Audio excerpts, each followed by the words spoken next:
What's up, y'all? Kofi Kingston here, and I would love to have a drink with Wrestling on the Rocks, depending on what that drink is, preferably non-alcoholic, you know? How's it going, Celtic Warrior Damon? Soda. I would love to have a drink with Wrestling on the Rocks. Maple syrup. Fella. I would never have a drink with Wrestling on the Rocks.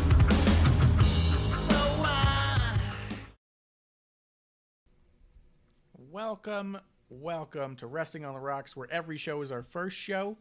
And tonight is night 2, episode 1 of the Boozie Awards, our end of the year drunkies, as it were. Guys, I'm at Ref Marsh. We are at WOTR, the show. With me today, we've got a big group just like last night. We like to invite back those who have made this year special as we wrap it up. So we got MsAmandaJayne. Go ahead and say hello. Hello. We got a crybaby Klump. Hey, y'all, how you doing today? Mr. Klump doing the best that he can. We appreciate him making the time and space to be here. And joining us, special guest at JustinTime 211. Say what's up. What up? It's cool to be on here with Klump finally. That's a good point. I don't think Might not say that by the end of it. I know. Oh, that's awesome. Yeah, time will tell. Yeah, well, if he starts using different voices, then... Hey. That's just how he talks. Yeah. Yeah. Exactly. Yeah. I mean, right now I'm just going to kind of sound like Tom Waits. Okay. Ooh. Yeah. That works.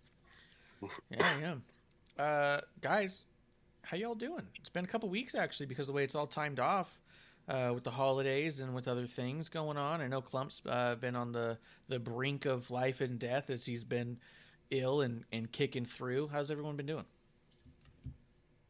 Not bad. I just saw you like a few days ago, so. That's a good point. Yeah. I mean, aside from death, it's been decent. You know, well, hey. Well, Hey, hey, if you're going to survive, might as well be fun. Exactly. And 2 weeks ago, I had no voice, so, you know. Yeah. Hey, everyone thought I had the COVID thing. No, it was not. Sorry. Yeah, you cannot go to a doctor if you have any upper respiratory stuff. And like I've had 3 negative tests. What else could it be? Well, we want to make sure we do this too. Right on. Thanks. You just worried me. Yeah, Man, it's all good. Yo, and I mean, I was even talking to my brother about it. It's like, it feels like it's such bullshit that all the symptoms for COVID are also symptoms for so many other things. Yeah. That it's made it impossible to have other things. Not that if you're sick at all, you should be going to work. But obviously, some things are better than others. And like he said, if he's got like bronchitis, they're not even talking to him about it because they're so used to COVID right now. It's hard to turn on a dime there. It just complicates everything. It makes it tough, man. Yeah. So I'm glad you're making the time. Let's start with a little something simple. A little bit of what's in your glass. Klump, what do you got there? Alka-Seltzer? I do get Alka-Seltzer, but right now I'm having just coffee. It's the first coffee I've had in a week. If you don't know, listeners, that's how sick I am. I don't drink water. I drink coffee. That's a good point. Milk with coffee in it, and I've had no coffee this week. It's a bummer. So is that glass like particularly wonderful? It's amazing. It's probably from Circle K. Yeah. Amanda, what do you got? What are you drinking? Well, since it's such a special occasion, I've got sponsored, not sponsored. Yeah. Hey. All right, but okay, here's the but. So, not smart me, when I got into work, decided to put it. Oh, it's not going to hold. Let me put it in the freezer. I forgot to take it out, so I just. Well, let me see if I can spit. It's moving? Yes, because I put my portable heater in my office. Yeah. And I put it right in front of it. Just for you guys. There you go. Get you. it moving. Awesome. Justin, what do you got? We got good old carbonated green death itself. Regular Mountain Dew. Oh. Very good. Very good. Good stuff. I'm having a little bit of a treat here. Uh-oh. Hold on, pulling up a little bit of these newses that we're gonna have to cover. Because there's a couple of things I realized that we didn't talk about beforehand that we're gonna have to talk about a little bit. I have I moved it out of sight. I have Kraken attacks Arizona, but I've mixed it with horchata And so I'm having a delightful time over here. Wow. That's a very delightful time. So it's awesome, dude. It's not about what you're drinking, it's who you're drinking with. And tonight you're drinking with us, your drinking buddies. Let's hit up a couple of these real quick, just because I just realized a lot had happened that we didn't talk about. There's a couple things that happened. Corporal Kirshner passed away at age 65. And so did Kirk. I believe his last name was White. Yeah. Kirk White also passed away. So tears in our beers to both of them. Kirk White apparently is the first booker to ever book Bailey and Natty. That's where Bailey trained from, was BTW. And Kirk's also was Bret Hart's manager for a long time. Yeah. So it's kind of sad. Did I go to their shows? Sometimes, but not really. There's just behind the scenes things that I was like, so. No, yeah. But it's sad because he had a really great show coming up on in January, which we don't know if they're going to do it or not. Oh, well. Yeah. Sources tell me no. How long ago were you going to those shows? Was it when? Well, last time I went to one, who was on the card? Last time I went to one, I think Bailey was. It's been a long time. It's been a while, but you were going back in those days when a young Davina Rose and a Natty were there. That's cool. Yeah. But yeah, isn't that the facility that Bailey's shown that she has a key to, that she trains at when she's at home? Yeah. Yeah. So that's a bummer. It's a big hit. It's a big hit for them. It's down the road from her. Yeah. Yeah. Yeah. There was that what do they call it? Chronicle on the network. And it was Bailey getting ready for her Hell in a Cell or one of her matches with Sasha, and she walked up with a key and goes in there, and she was sweeping the ring, and she goes, "Yeah, I get to just come in here now," and yeah, so it's a big hit there, big hit. So we're sad to hear that. So tears in our beers to them. If you have any old Davina Rose signed merch, let me know. I know I don't. I've been asked before, and I don't. It's funny. Sorry, but I'm sure I know people who do. I'll ask around. It'd be sick. A couple things have come up too. Just real briefly, it looks like PCW Ultra as well as WWA 4 Pro Wrestling, they've announced cancellations in their shows. So we're starting to see a lot more cancellations. So people, if you have tickets for shows, keep up to date on what's going on with those. A lot of flare-ups are happening. A lot of shows in New York have been getting canceled, no matter what the venue type is. So just keep an eye on it. Mercedes Martinez signed with AEW. Dude, that was. I thought she signed with Impact, which is crazy. Yeah, I did too. Yeah, me too. I read somewhere that it was a more limited contract than we were led to believe. So, shit. All I know is that for their women's division, that's a really big shot in the arm. Hopefully. And I think it's going to be good because, I mean, honestly, you have 2 titles now. I just hope so, because I feel like they've got a number of big shots in the arm, but I think the problem with Tony is he's foreseen so much of what he wants to book with who he likes that he's not pivoting when he gets a big move person. Like adding a Ruby Soho, a Thunder Rosa, a Serena Deeb, a Mercedes Martinez, any other big name you can throw in there. If you don't go that direction, it doesn't matter that they're there, that they're just making the matches kind of better. So hopefully it is a big shot in the arm, because I feel like that division could use some pivoting to give it strength, let people actually build up to their spots, instead of seemingly just being granted spots. If I had to venture a criticism on why people still think the division's weak when it's clearly not a weak division, I think the booking is a little... The booking's terrible. And also what's been terrible too, because I want to mention this just because this happened, is I think the tag team bookings have been really awful this year. Yeah. And now they have probably one of my favorite tag teams reformed. I knew it was going to happen. I felt it in my bones. The Briscoes? We get Red Dragon back. Oh, that's not going to be fun. You're going to be real disappointed at everything. You're going to be real disappointed in what they do for the next year. Well, yeah, because it's all about Bay, you know. But Going to be Still- surrounding Adam Cole. It's going to be surrounding the Best Friends. It's going to be surrounding the Young Bucks. It's not going to be probably fun for a year.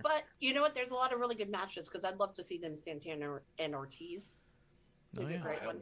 Yeah. So I mean, Run it back. Yeah. It back with FTR. If they want oh to. yeah, FTR was Mhm. one. I don't know for some reason. Don't ask me, but I don't know why I'm thinking Bear Country. Mm, Don't shoot the messenger. I kind of really like Bear Country. I'm not gonna lie. they're pretty cool. I think I they're do better too. than they credit. Go ahead, They Justin. give me weird like Viking Raider kind of like Mm. I know. vibes, but I like that. I don't know why. I just kind of like Mhm. them. I'm waiting for WWE to release dudes. Is that the What's the matter Viking? with you? What? What's the I don't matter watch with the- you? I don't watch the main roster. You know, I don't know. Like is it the Viking Raiders they call themselves or whatever Yeah. war machine? War Machine. Yeah. Mhm. It's the Viking Raiders. times now. Yeah. Oh well, Viking yeah. times. It's the Viking War Experience Raiders, whatever the hell you want to call No. it. no. You get a match as well as a whole roast chicken Oh, and some potatoes. It's a great wow. time. And you Yeah. get like a soda and a little cup. Yes. That's Mhm. like a souvenir cup. Okay. It looks like a chalice. Oh, So, awesome. And the other thing that happened, Davey Richards signed a new deal with MLW. Also, Hammerstone extended his deal with MLW on a similar Nice. note. Davey Richards is a weird one to me because wasn't he in MLW, didn't renew his contract, and was a free agent for the last few months? Davey Richards hasn't wrestled in a few years. Well, he's He been might be- wrestling on MLW lately, but then he. But no, yeah, not that. I thought he I know was. him and Eddie Edwards recently got back together on Impact. Hmm. Has Davey Richards been on Impact? I thought. Yeah, Miracle Wolf. I thought Tom Lawler and Davey Richards had a thing. Maybe Tom Lawler's the one I'm thinking who didn't resign. Yeah, you're thinking Lawler, Okay. and there's someone else too that I don't think we signed. But Lawler, I think, was one of them. He needs to go somewhere, man. He's good. He's gonna probably Mhm. go to New Japan. Yeah, Yeah, he's got to go somewhere. yeah, He is their Um, current strong champion. Remember that. that's so. true. That is true. Yeah.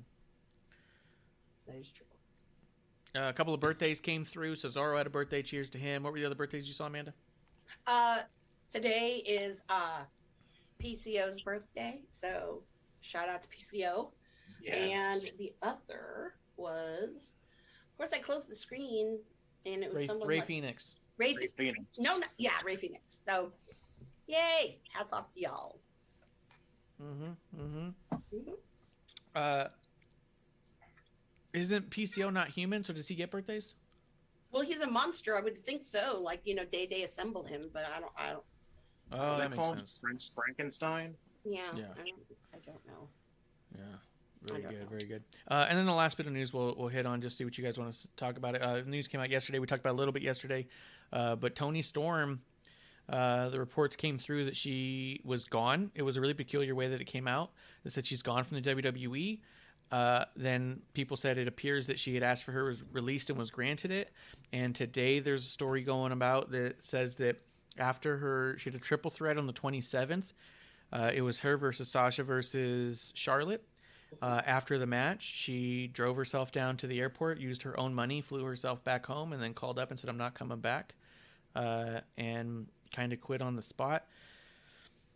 It was one of those things that apparently, according to the reports and such, and who knows, a lot of this stuff we definitely take with a grain of salt, because who knows with a lot of this until word really comes out. But apparently it was a big blindsided thing, and the reaction being more or less like, look, if you really don't want to come back, then we're just going to let you out of your contract. We're not going to hold you to it, which, again, I do think that for all the things WWE gets flack for, it should be noted when they do something that's nicer than they have to do it. If someone just flies home and doesn't come back, you can hold them to their contract still. You can sue them for breach of contract. You can do a lot of stuff. For them to just say, we're just going to go ahead and let you out of your contract and go separate ways, and that is what it is, then, you know, at least good on WWE for going about it that way. You know what I mean? If she's going through something, who knows what it is? Could be family related. No one knows. She could have gotten a phone call and said, hey, something's up at home, and just goes home. It could be something else. Who knows? But if that's the way that they handled it, then kind of like, you know, not the most professional way to walk out of a job, but I've walked out of jobs in non-professional ways as well. So, They all do. but in that regard, this is exactly the kind of instance that I talk about all the time when I say that when WWE releases a statement just saying we've come to terms with the release of, or that they say something like budget cuts, that a lot of times they're saying stuff like that so stories like this don't have to come out in general. So they don't want Tony to look bad. They don't want to look bad. Like, this protects both parties by not being specific, because now if this story comes out and becomes corroborated, then is someone going to think twice about booking Tony if they think she might just walk out? Maybe, maybe not. Who knows? I'm not running a business. I don't have to think about stuff like that, but business owners do. We'll start with Amanda, because you really want to talk about it. You wanted to bring it up. So what'd you have to say about it? You know, it's very interesting and very timely that this all happened. Because obviously, you know, the timing of, you know, what's going on in AEW with their women's thing and whatever. But I'm not saying that's the reason. But Also COVID. yeah, COVID too. And I think with her, when they moved her off of NXT, what are you going to do? And I think they really dropped the ball.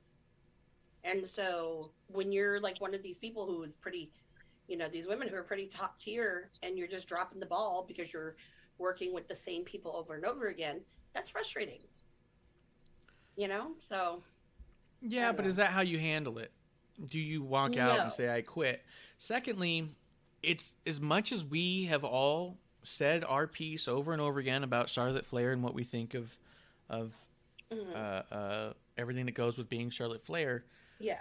just from a purely aesthetic look, if you're coming into the company and your first or second program is with Charlotte Flair for the SmackDown title, that's not exactly being poorly placed on the card. No. How it plays through is one thing, but the aesthetically, I'm in a program for the title with Charlotte Flair, sounds like big business and sounds like investment. Yeah. Doesn't always play out that way, but it would be a hell of an argument to try to make immediately and say I was booked poorly because I was in the title picture with Charlotte. You'd have to get a lot more detailed than that, Yeah. you know? You didn't give me. Yeah. I didn't get to be the champ or whatever. Yeah. Which is why I think it had something to do with the one that came out about it possibly being a mental health thing. Could be. Yeah. Yeah, could be. You just don't know. And she's from Australia. That's where her family is. Distance right now is getting scarier and scarier as all this pandemic stuff happens and flares up. So it's There's hard a to say. possibility of travel issues. She may not be able to go back home or come back here. Yeah.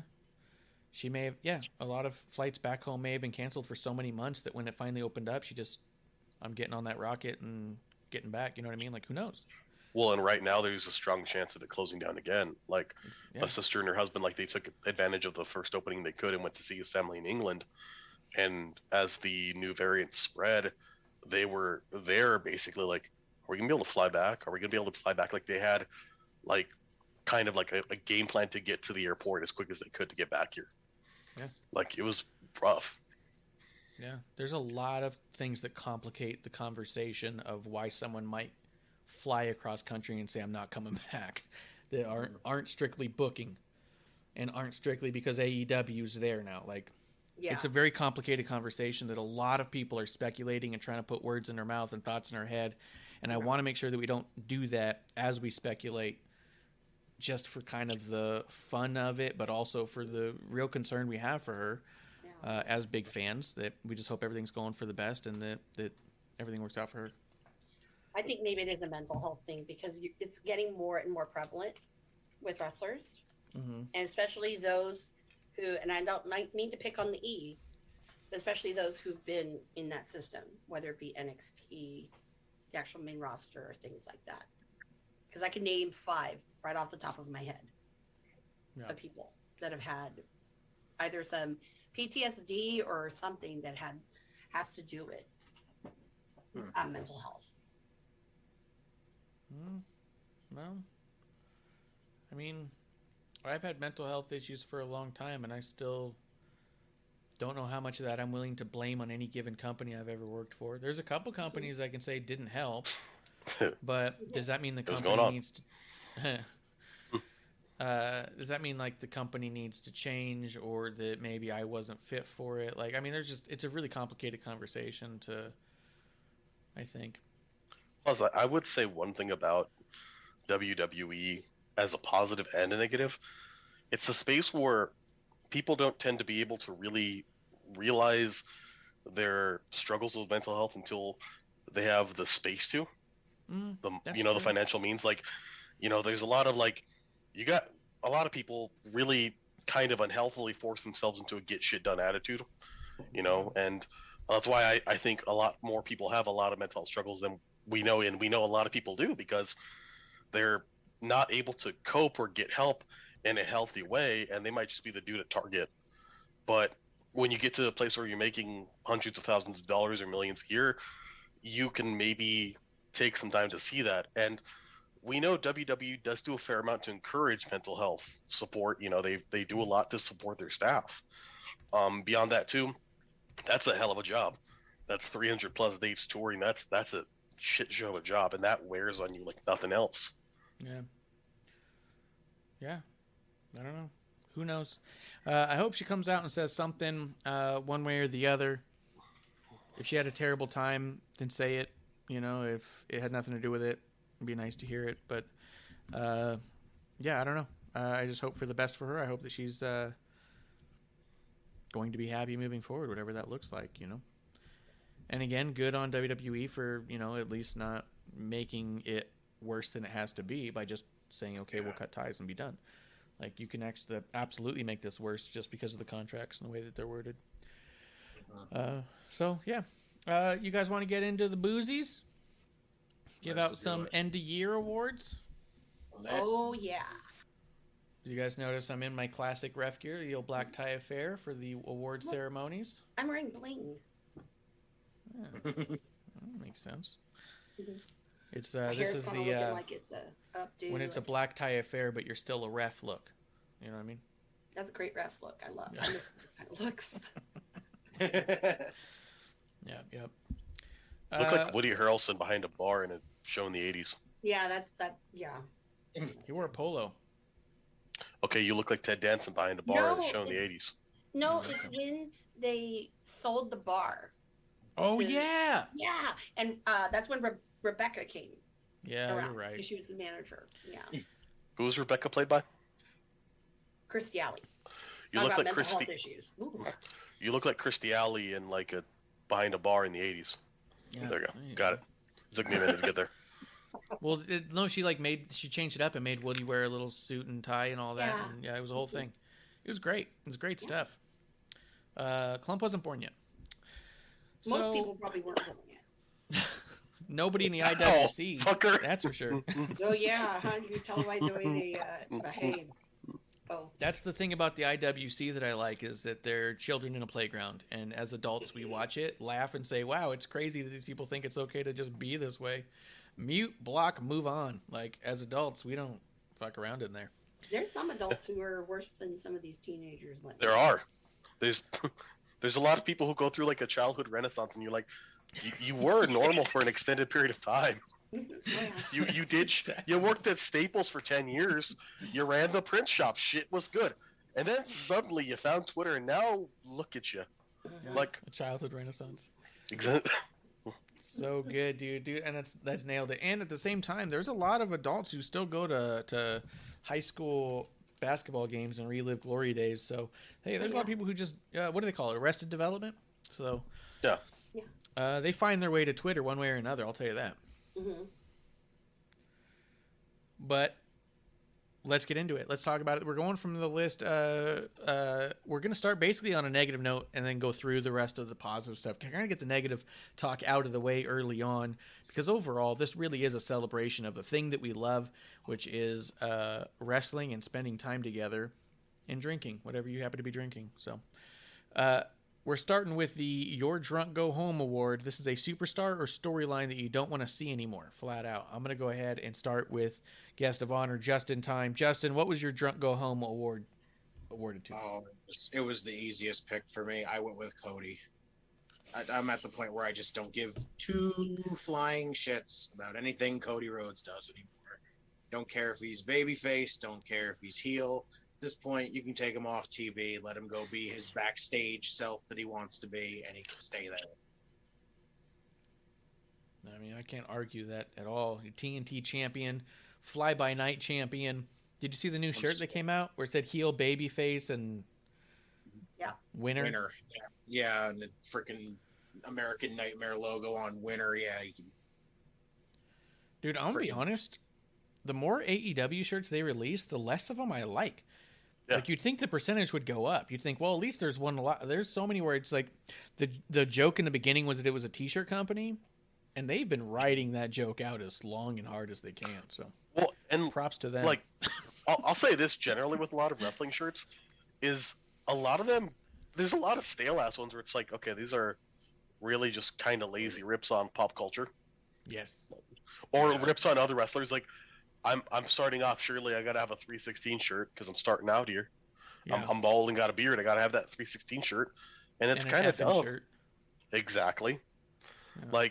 Like we can do better. And then I feel like AEW, like, in addition to a lot of areas where they need to invest some money in bringing creative people in, they need some people in fashion, because fuck yeah, this is some of these Cody shirts. There should be like an HR person who's like, no, do you need help?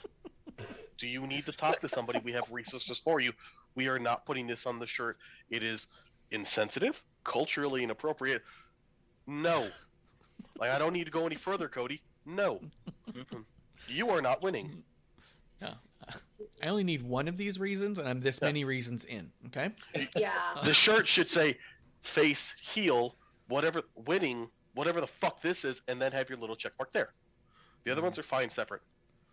Yeah. Also, I mean, let's just to not completely shit on AEW. There's a lot of WWE shirts I don't like either. I find myself liking a very specific amount. I don't have a Seth Rollins shirt, not because I've never wanted one, but strictly I've never seen a design of one that I thought that's cool. I want that one. I've looked at a lot. They are kind of derivative. A lot of shirts get really derivative. I mean, but WWE.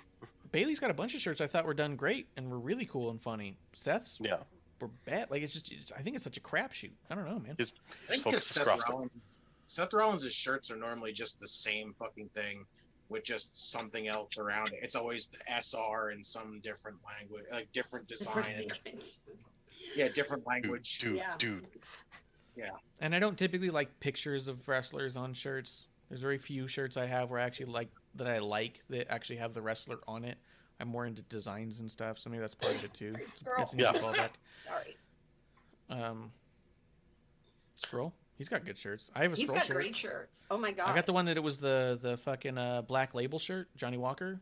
So dope. That's a great shirt. It's one of my favorites. And then I had a friend of mine do art, and if you're a Disney fan and you like the Haunted Mansion like I do, we did one with like the one of the stretching portraits.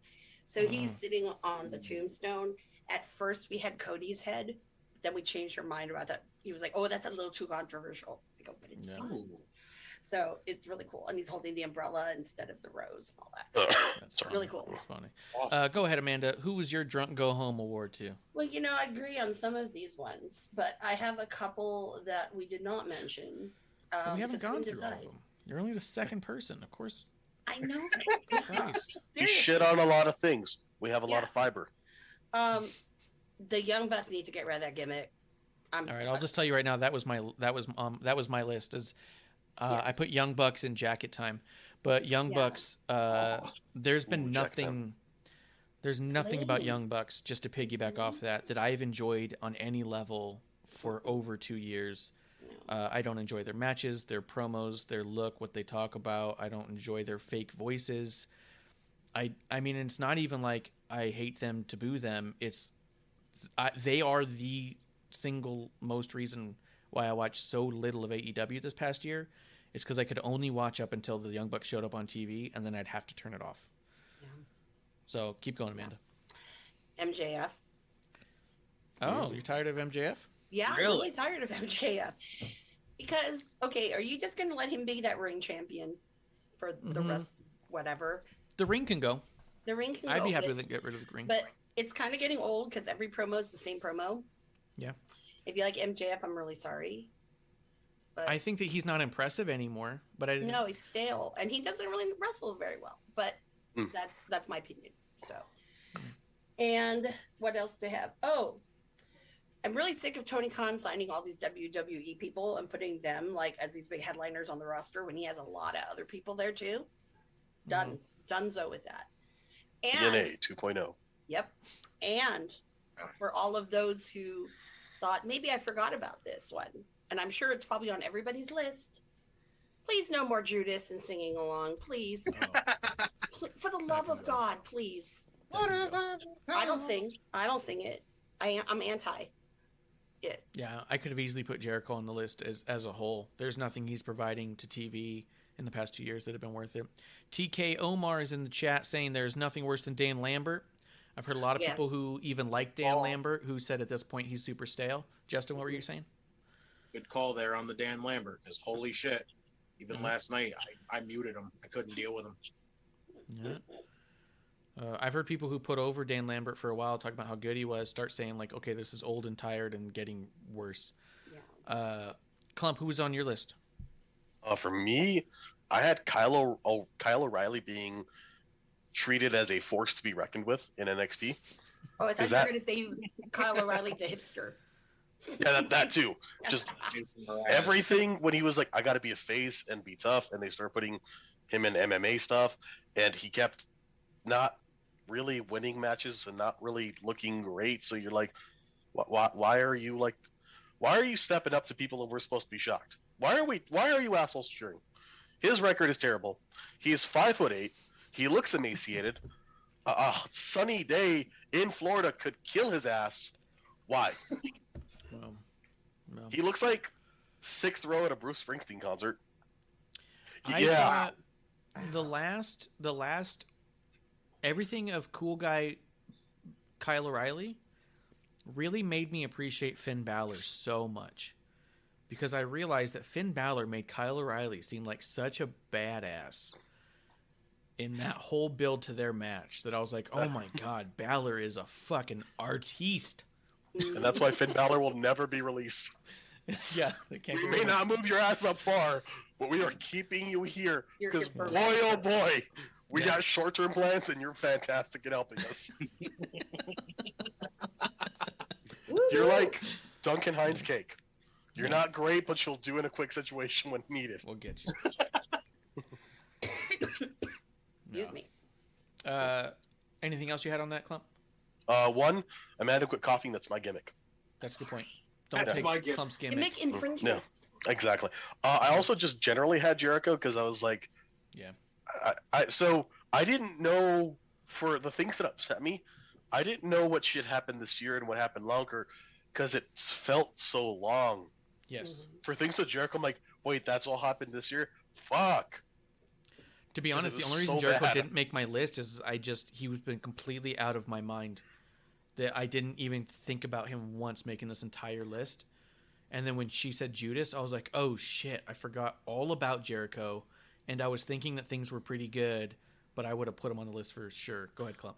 See, sometimes I put on like old WrestleManias, like to just like listen to and go to sleep. And I'll wake up and I love watching Jericho matches. And then I see him and I just immediately get pissed off. Yeah. Like it's so I could have that go past the thing, but my love of him as a child is here. So I see him destroy himself, and I'm like, fucking die. Like that. It's the lyric in the song, "What have I become?" And I feel like that's what we all are like when we watch him now, just crying and be like, "What have you become?" Like you're beyond a dad bod. Yeah, that's kind of gross. So yeah, I put Jacket Time because it's just there's nothing redeemable about it, and Kushida is so good he doesn't need anything to do with that, and I could go without the Jacket Time thing. The other thing I will say, as far as IWC is concerned, because we do take them to task, I would like the whole wrong answers only posts to just disappear into the ether forever. I've never once seen a wrong answers only post that I ever thought was funny or clever, or had any responses that I ever thought was enjoyable on any way. Let's move on from the wrong answers only posts. I don't even interact with them freaking posts. They're just so I stupid. look at it and I'm like, and then I mute them. Yeah, they're worth muting. If you're willing to put that out there. I prefer the I'm going to tell my kids this as a gimmick more so than the wrong answers only gimmick. When someone says, "Oh, I'm going to tell my kids this was DX," great, that's funny. You're gonna, but the putting up a picture, who is this tag team? Wrong answers only. Fuck off. Fuck off. Yeah, go away. All right, the next one, as we start to build into the positive nature of what we're doing here, the Got Me Buzzing, a match or storyline you want to see this coming up year 2022. What's coming your way? Let's start with Klump. Wait, so but got me buzzing. It's things that I'm excited to kind of see how go forward. A match or storyline that you want to see this year. It doesn't have to be in the works yet. It doesn't have to be something that we already know is going to happen. Just something you'd like to see this coming year. I am excited that AEW has all of the members on the Undisputed Era.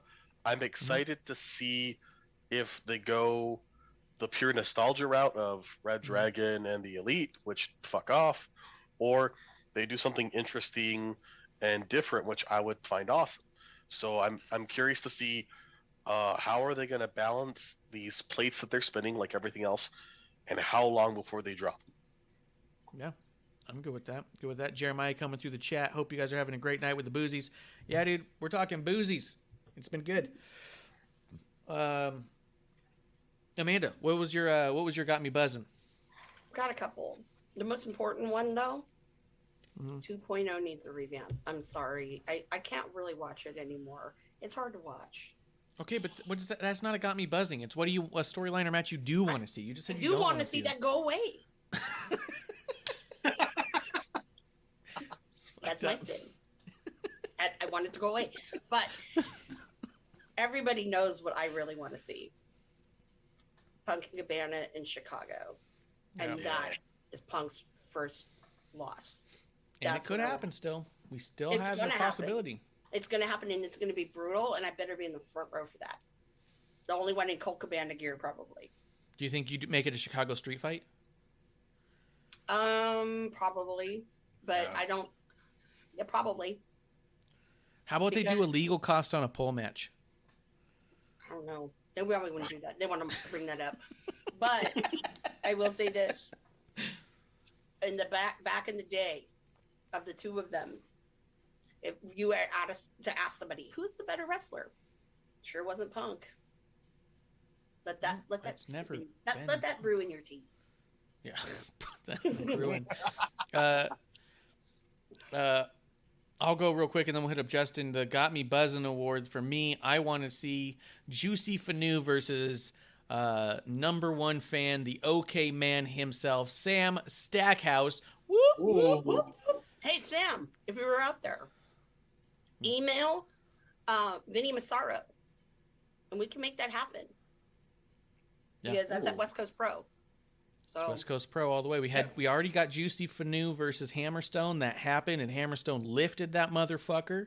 Mm-hmm. Now I want to see Sam Stackhouse frog splash that motherfucker. So Stackhouse, if you're listening, send an email that way and make that happen, and say AmandaJayne sent you. Mm-hmm. Yep. JustinTime, what do you want to see this year? Yeah, for Got Me Buzzing, I'm with Klump. Same thing with wanting to see what the Undisputed Era is going to do. Like, are they going to align with the Elite? Are they going to go off on their own? Like, are Kyle and Adam going to end up feuding again? Like, it's interesting to see, like, what route we're going to go with it. And the one that I really wanted to was the House of Black stuff. Yes. I really want to know what we're doing with the House of Black. Yep. I think Brody, I think that all of the art, well, except for Lethal, because that was their boy. I think all of them have to wait until tomorrow, going to the new year. So. What is that? I don't know what that means. So they can go on to something else that was on TV like that. Their Ring of Honor contracts. Even though, yes, they say they released them, but a lot of people, they're like, they didn't really. Yeah, Matt Taven had an interview with Wrestling Inc. where he talked about that, where he was asked directly, so you're a free agent? He said, well, not technically, I'm still under contract. And he goes, yeah, but for all intents and purposes, they're letting you do whatever you want. And he goes, I really can't do whatever I want. He goes, I nobody can do wants some to stuff, see you. though. Nobody wants to see you, Matt Taven. The only one who wants to see you is the ginger girl. See, I like him with Mike Bennett right now. The OGK is really freaking good. Yeah, especially that match with the Briscoes. I like that. I love that match. It's Mike carrying it. Let's go there. Yo, and shout out to Mike Bennett. I was thinking about him the other day, and every time you hear about the WWE ruining someone and destroying their career and burying them forever and making them unmarketable, I just think about Mike Bennett and the success that he's had. And if anyone was given more effort to ruin the life of, it was Mike Bennett, man. They did everything they could to destroy everything about him and his credibility, and he came out the other side like, yeah, but try me. And everyone said, oh shit, never mind. You know what I mean? Like, he's the real deal. Okay, so shout out to Mike Bennett for not letting literally anything stop him and proving that it's within you to decide if it's going to destroy you or not. So shout out to Mike Bennett. All right, well, let's keep it moving. I'm going to go ahead and start out with Justin. This is the Give Them a Chance award. Somebody you want to see get a bigger push this coming up year. Who do you got, Justin? I have got two. We've got Ricky Starks. Please. Boo. I'm serious. I want to see Ricky do something. Come on. It'd be nice to actually see him get a chance. Backstage guy, and that's it. Come on. That was one of my other got me buzzing with when he leaves Team Taz. Because I have a feeling they're all going to gang up on him. And Hook's going to beat the shit out of him. God bless him. Hook. Yeah, it's for me, it's Ricky and it's Malachi Black.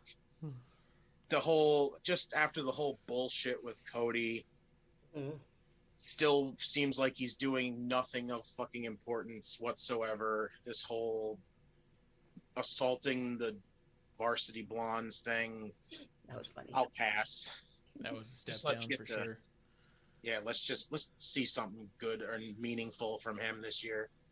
Well, that's what I was talking about before with Tony Khan. I think that's the problem with Tony's short-sighted, maybe not even short-sighted, but what do you call that? Tunnel vision. Mm-hmm.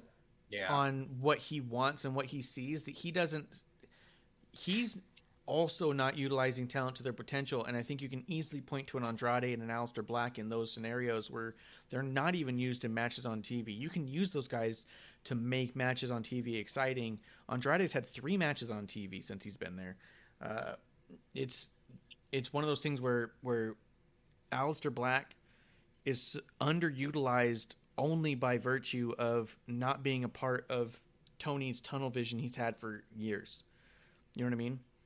Like, I do wonder, though, with Aleister Black's freedom of creative, if he's going to put himself in a situation where he becomes unusable because he's made himself so strong and Tony just let it happen and didn't do anything about it. You know what I mean?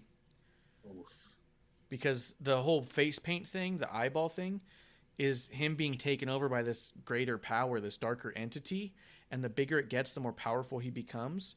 If he ends up coming out being like, yeah, I'm pretty much unbeatable and unstoppable now, so I guess I should be going for the title, what happens when Tony's like, you're not even in the next 3 years title picture, because that's not how I wrote it 2 years ago. Yeah. You know what I mean? Like, they need to, if they're going to do that, they need to work on consistent stories where they push people without, like, them having to be around the title, which they clearly can't do. I would fucking love, I would love if he kept building this higher power up, and then it was Vince McMahon. Like, we have Dick, the biggest demon of them all, the darkest entity in the history of wrestling. But at the same time, AEW's already tried to tread that water. The Exalted one, Brody Lee, was supposed to be a Vince McMahon gimmick. You also got Sean Spears, the chairman. Like, they're trying to get every avenue they can of Vince McMahon. TK Omar, I'm going to hit you right back. TK Omar is saying True Love was an elite theme song. A lot of people like that Mike Bennett theme song. I don't know if it's ironically, because I didn't, but people love it, man. Go ahead, Klump. Yes. I would love it in this case because the chairman and Brody Lee, I'm not going to knock the dead, so I won't say anything. But Chairman Boy, he was really rough on the WWE after leaving. Aleister Black's been pretty cool, been pretty nice. Yeah. I'd love if something silly that got extended out. That's where Vince came in. It's like, yeah, now you have to make it something important because it's me. Yeah. Oh, for sure. What are you gonna do? Bury this shit in segment 2? Yeah. And not even trying to like take a knock at Brody. The best stuff he did was I think unarguably the stuff that started to break away from the Vince character concept. As he got more into his own thing is when it started to get really his own, and it was very good. But the early moments of him being a Vince parody it was struggling. It was rough, and then he was finding his footing for sure. So so that was Justin's Give Him a Chance. Let's go with Klump, Give Him a Chance. What do you got there? Give him a chance. I would say Minoru Suzuki's time in the U.S. I know it's over, but I felt like his match in AEW, and I saw a lot of people were hyped about it. That was a shitty. Well, both of the matches. Those are shitty Suzuki matches. Those truly were terrible Minoru Suzuki matches, and that made me like, So my give it a chance thing would be go online, do what we did on our show, watch some Minoru Suzuki matches with like that one with Tim Thatcher is amazing. Incredible. Watch him with in New Japan. Watch him with fucking who is it? Hiroki Goto at Wrestle Kingdom 11. Absolutely amazing. Just highlight of his American tour was Bloodsport 7. His match with Chris Dickinson might have been the best match he had in this whole time he was in America. No, I'll argue with that one. Sure, go ahead. Argue all you want. That's one of them. You could but be wrong. Well, yeah, no. The other You're one welcome to I be thought wrong. was Daniel Garcia, because he wrestled him in West Coast Pro. That was a pretty good one. I think of the indie shows that he did, that was probably, I'd say, the best one. But the Dickinson match, the Dickinson match is freaking insane. It sucks that the Gage match fucking flopped because I was so looking forward to that, and it flopped big time. Yeah, I went to both. I was actually in the audience for Bloodsport and the GCW Gage match. And I remember you talking about that you couldn't see the match because the crowd got all engulfed, and I watched it that night, and it was disappointing because you watch Suzuki just sit in the corner and just watch Gage set up a door, and he just stands there in the corner watching him put up the door. Yeah, and I'm like, oh, this is not good. Yeah. Yep. Sports Beard is in the chat saying, I can't stay, but Justin is right, and he fucking wins tonight. So you won, Justin. He just starts running around in his house. Circles and shit. Doing old Jack Swagger victory lap. Yeah, exactly. But when I looked back on it too, Bloodsport was the one where I just wasn't positive if I was going to see, because I'd heard of Chris Dickinson, obviously. I hadn't seen a ton of his work. I'd never thought he was bad, but I just wasn't. It didn't excite me just seeing it on paper because I wasn't too familiar with either of them.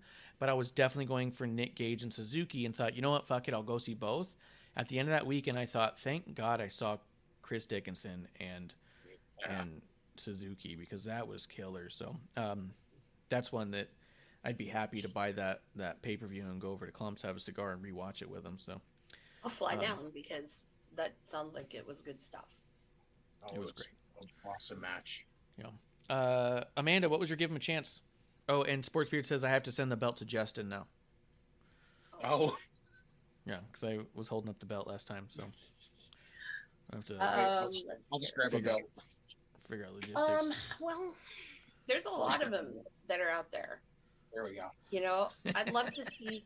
We've talked about this one before, but it's like seeing people like Fatu and Hammerstone. I mean, they need to be on another level. Yes. They're great, And the other one, who I don't think a lot of people know, but he's actually caught my eye in the last 4 months. And he actually has, well, I'm preluding to this.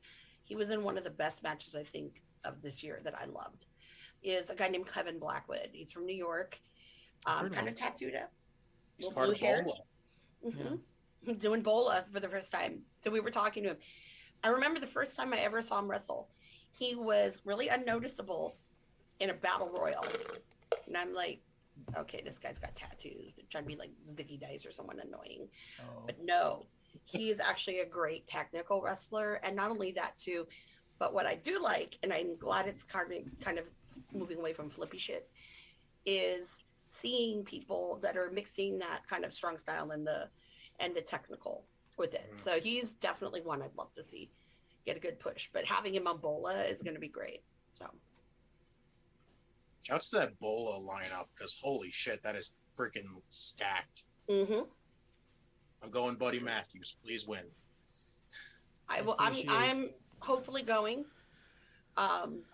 Been the last 3, so yeah. So hopefully, fingers are crossed. I'm gonna find any way to watch it. That's all I know. Well, unfortunately, pre-order the DVDs. Shit. I know. Sorry. Because when you film, we're us regulars are very sensitive to that, and we out people, and they can never come back. That's funny. So yeah. In the chat real quick, MsAmandaJayne, I think this one's to you. It says, next time you're at West Coast Pro, tell Vinny Masiro I said hello. That's coming from Thunder Rosa. Yeah, I will. Thunder. I will. I love her last match you had With over there Jade? with Faye. With Jade Cargill? Or the last No. match at West Coast? Thunder Rosa had a match with Faye Jackson. Ooh. When was that? At West Coast, right? Yeah. Yeah, she just had a match with Jade Cargill last night. She came out with the X23 gear. Sick. Oh yeah, I saw that. Mm-hmm. That gear was sick. Yeah, it was sick. Yeah. But I'll tell Vinny you say hello. Yep. And so if Sam Stackhouse, if you're still listening, so Thunder Rosa also endorses Vinny Masiro as the guy. For me, actually, I was going to say real quick, thank you to Justin for keeping that rolling. I stepped away for a second, and Amanda cuts mid-sentence like she was just going to wait it out. I was like, come on, just talk another minute. For my Give Him a Chance, I got LA Knight. I feel like we did not get enough LA Knight this year. I feel like he's so good and being underutilized. I just want to see more of him. If that means he goes to the main roster, great. If it means that he does more on NXT 2.0, whatever it is he wants to do, really, that's what I want to see more of, because that dude's killer. Never seen a person who's more built to be on the main roster, so it's so weird that he's not there. Right? Him and Karrion Kross both. It's just kind of like, I don't understand how they just didn't end up on the main roster immediately. They're just so... They seem built for it. Well, now I feel... I know Thunder Rosa can't ever stay very long, so if she's already heading out, I just want to let her know, a little spoiler alert, 2 awards I gave to Thunder Rosa on this card. Same here. I gave her the Dress to Impress Best Gear, and I gave her the Female Superstar of the Year award. Same here. Yeah, because what she's doing for the female wrestling outside of like the WWE is fucking phenomenal. What she does with Mission Pro, all your favorites matches that she's having with them, it's her match that they're having with them. You know what I mean? So everything that Thunder Rosa is doing for the women in wrestling. So she ended up winning it twice. I just want to let her know if she's still in and leaving. I just want her to best gear that we had for, I mean, that goes for anything on the Indies, NXT, and AEW. Her gear's fucking next level. Yeah. Did you want to say which ones you gave her to? Yeah, I did the Female Wrestler of the Year. And then one of the things that I did was, when you're looking at like charity work or whatever, I don't want to call it charity, but to be honest, like pushing the women's wrestling and the way that it happens with Mission Pro. I mean, that's just like phenomenal. And the other thing too, just making that a space that it is. Yeah. Oh yeah. The other thing we don't see, but I saw it a couple of times on little vignettes or whatever, is she does a lot for the Hispanic community when AEW's in certain towns. And, she's always there. And it's amazing because, it's hard when you are a person of color and, and you don't have that many people to really look up to. So I think it's really cool what she does. So that's the other one she won for me. My girlfriend is Latina. She's Mexican, from Southern California. The first time she saw Thunder Rosa and saw the face paint, our house has got a ton of Sugar Skull stuff all around it. That's one of the things, like, if you wanted to surprise producer lady with something that she's going to love and you don't have to think twice about it, if it's got a Sugar Skull on it, she's going to love it. Yeah. First time she saw Thunder Rosa, she was like, oh my God. And that was it. It was like anything she does, she's got to see it because just even seeing that level of representation was enough to captivate. Yeah. So My next tattoos, I'm finally getting my wrestling tattoos, are you? but I'm picking a spin on it to be a little girly. I'm taking Sanrio characters and turning them into some of my favorite wrestlers. And That's I've what I not was thinking. decided. Yeah, I haven't decided what I want to, who Thunder Rosa is going to end up being. So we shall see. That's a good question. There's a good cast there. I mean, you can always go classic, but we'll keep it moving. Let's see. Oh, Thunder Rosa's in the chat. She does say, "Been listening the whole time while I clean my house. Thanks for the awards. Much love." Oh, cool. Yeah, a little background something. We'll keep it moving though. So the next one we had was "Sorry to See You Go." The person cut you're going to miss the most. I'm going to go ahead and start with Amanda on this one. Amanda?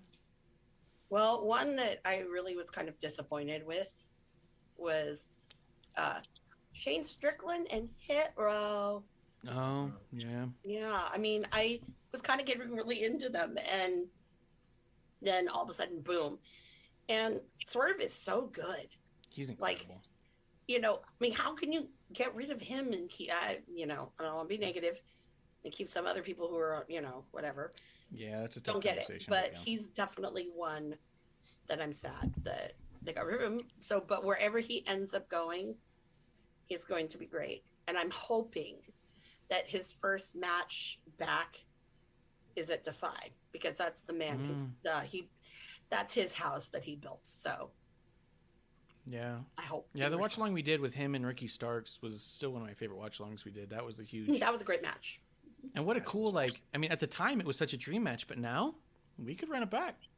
Yeah. So, Justin, what was your sorry to see him go? I've got a nice little chunk of them right now. Hit Row was definitely one of them. Yeah. Bronson Reed. Yeah. I know he's doing great things right now. He's got a nice match. He's got an insane matchup coming up for Impact.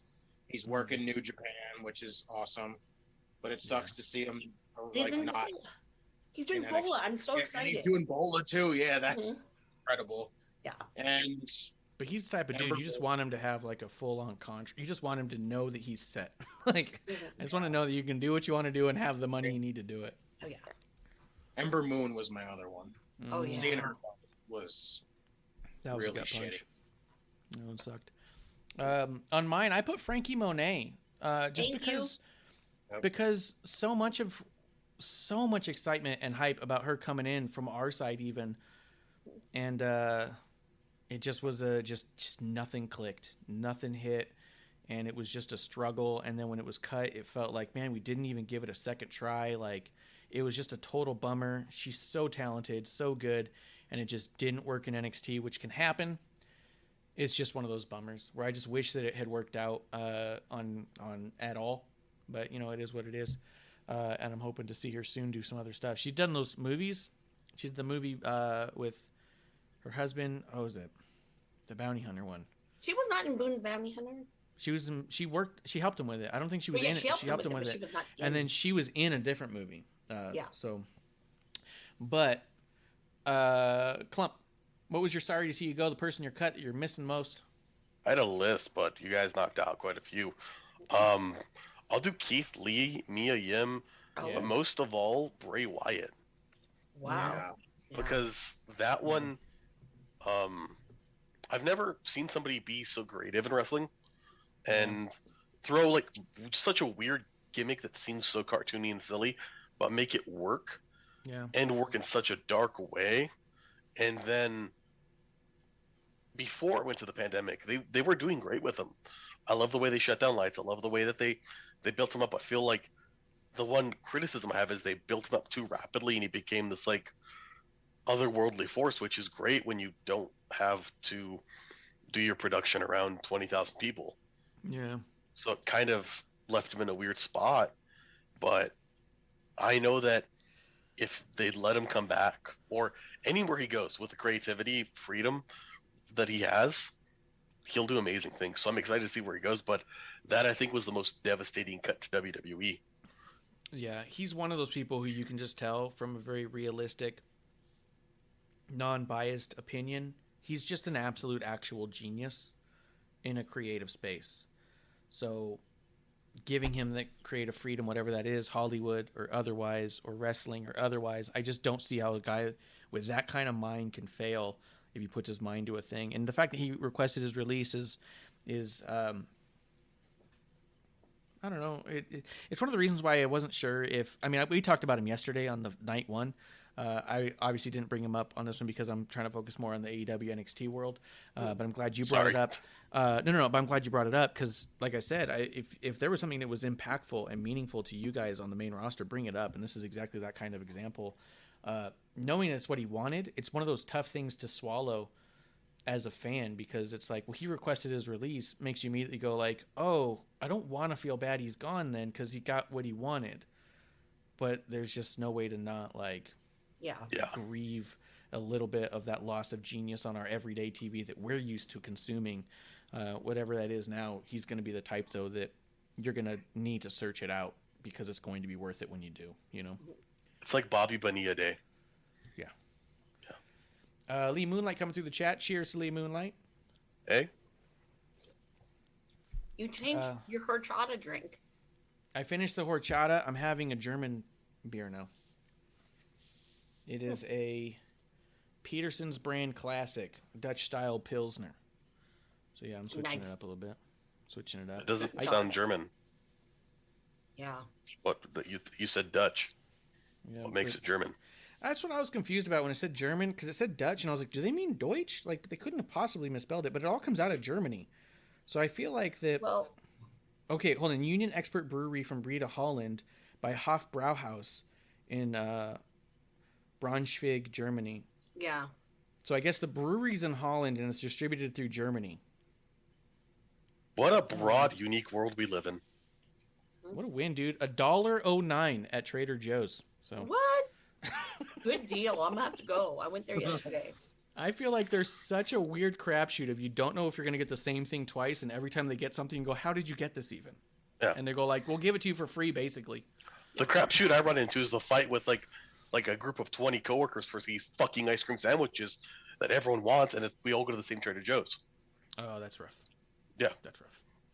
Let me know if there's anybody's tires you need me to let loose. Oh, your favorite persons. All of them. Shut them down. All right, let's keep it moving. The Sorry to See You goes. We're going to go back to Dress to Impressed. I already said mine. Best gear, I think. Again, this is my list outside of WWE main roster. But even so, like I felt like Thunder Rosa was an easy pick for me as far as some of the most impressive gear and creative gear that I see regularly. Thematic. But I think even if I were to do one that included WWE, she'd be hard to take off that list in general. So that was mine. I'd already said it, so we'll keep it moving. We'll go to Justin. Who was your best gear? I actually did put Thunder as one. Her gear's always been phenomenal. And then I went with a men's side, and I went with Johnny Gargano. Gargano's hard to argue. Yeah. I've always loved Johnny's ring gear. He always has like that creative ring gear, it seems like, and I love it. And I'd almost argue that if Gargano's on there, you should almost say Gargano and Candice, because they've both done a really good job keeping their stuff thematic and doing a very good job on it. For me, the only reason I didn't put a Gargano, because even Kev brought up Gargano last night, too much cosplay gear gets a little bit on my nerves. I like it sprinkled in, but when it's too much too often, for me personally, I start to lose a little interest. Outside of New Day, who seems to do it all the time, but it's always like these crazy homage in their style. It's not as strict of a cosplay as more of an interpretation of a fandom. Yeah, that's exactly what it is. Wow, see? That's what Klump brings to the show. He gets my liberal brain. Arts degree, homie. Liberal arts degree. And a shit ton of cold medicine. Yeah. What's going on, homies? Even when you're not sick, we're going to put some cold medicine in you. That's exactly what it is. It's not strict. From our last job. Oh, yeah. Literally the sickest I've ever been in my entire life. I'm working. It's busy. You know how it is. And I have Vicky come up and say, "You're doing absolutely amazing." And the only thing I looked at her and said is, "I feel like I'm going to die." And she was like, "But you're doing great." It's because I'm just focused on getting shit done and leaving. I know she's not there anymore, from what I know, and I won't be too specific. But we had a girl there when I was working there, Sage. Anytime I was doing anything and got to the point where I was all like, ugh, she would just turn around. No matter what was happening, she would just pop up out of nowhere. She goes, "You're doing great, sweetie." Like, walk out. I'm like, okay. Yo, she's such a good. She's a bright light. Yes, and a homie. I was also like in that moment of sickness that day. I threw up in a phone. Yeah. Oh. Yeah. Covered for me. Did the swap, and I was like, "Hey, I'm leaving," and didn't say it to anything. I've shared this story more than she has. I'm like, yeah. That's funny. No, she's good. She is good. She's a real one. Spinner Fox in the chat saying, "What up? What up? What up, dude? We're just giving out our Boozie Awards end of the year highlight reel. Basically, is where we're at." Klump, we'll throw it back to you. What was your dress doing best gear of the year? Okay, so I've been doing a silly and a real one. So my real one's Tommaso Ciampa. Tommaso Nice. Ciampa, yeah, his gear isn't as adventurous as Gargano's, but to me, it's pretty always like Stone Cold Steve Austin. Stone Cold Steve Austin didn't have to wear anything other than black trunks for you to be like, fuck, he looks scary. He's coming out there. Like that worked. He didn't have to be explorative. So Tommaso Ciampa coming out in these weird camo leggings all the time, yeah, always like it fits you. You look frightening and amazing. My And the silly way he one, was able to tie in the War of God thing, or God of War, the way he tied it in, it didn't look weird in cosplay. It looked badass. 100%. You know what I mean? I think that there's a balance there because, again, even a shout out to Thunder Rosa from before. She did the X-23, which was kind of a cosplay thing, but that's a little atypical of her. She doesn't always go that route, which makes those little things a highlight. Yeah. There's a balance of looking too much like something and just looking like you're wearing a Party City costume and making it work with your character. And he definitely did that, and she did as well. Keep going, Klump. Also, all of the Elite Boys for wearing them awesome fake Jordans and employing thousands upon thousands of people by increasing an interest in fake Yeezys, fake J's. We've sold so many, and I got some here to show you right now. Oh, just because I got my lounge user. Sold so many. I'm waiting for them to come out with these. Peace, love, and basketball. Up tempos. Sell them like crazy. You can pay $170, but you can get them on Wish for probably like $20. Yeah. But I'm waiting for them to come out. Just Fake all, Dior's. yeah, those fake Dior's. So your watch guy doesn't sell fake shoes?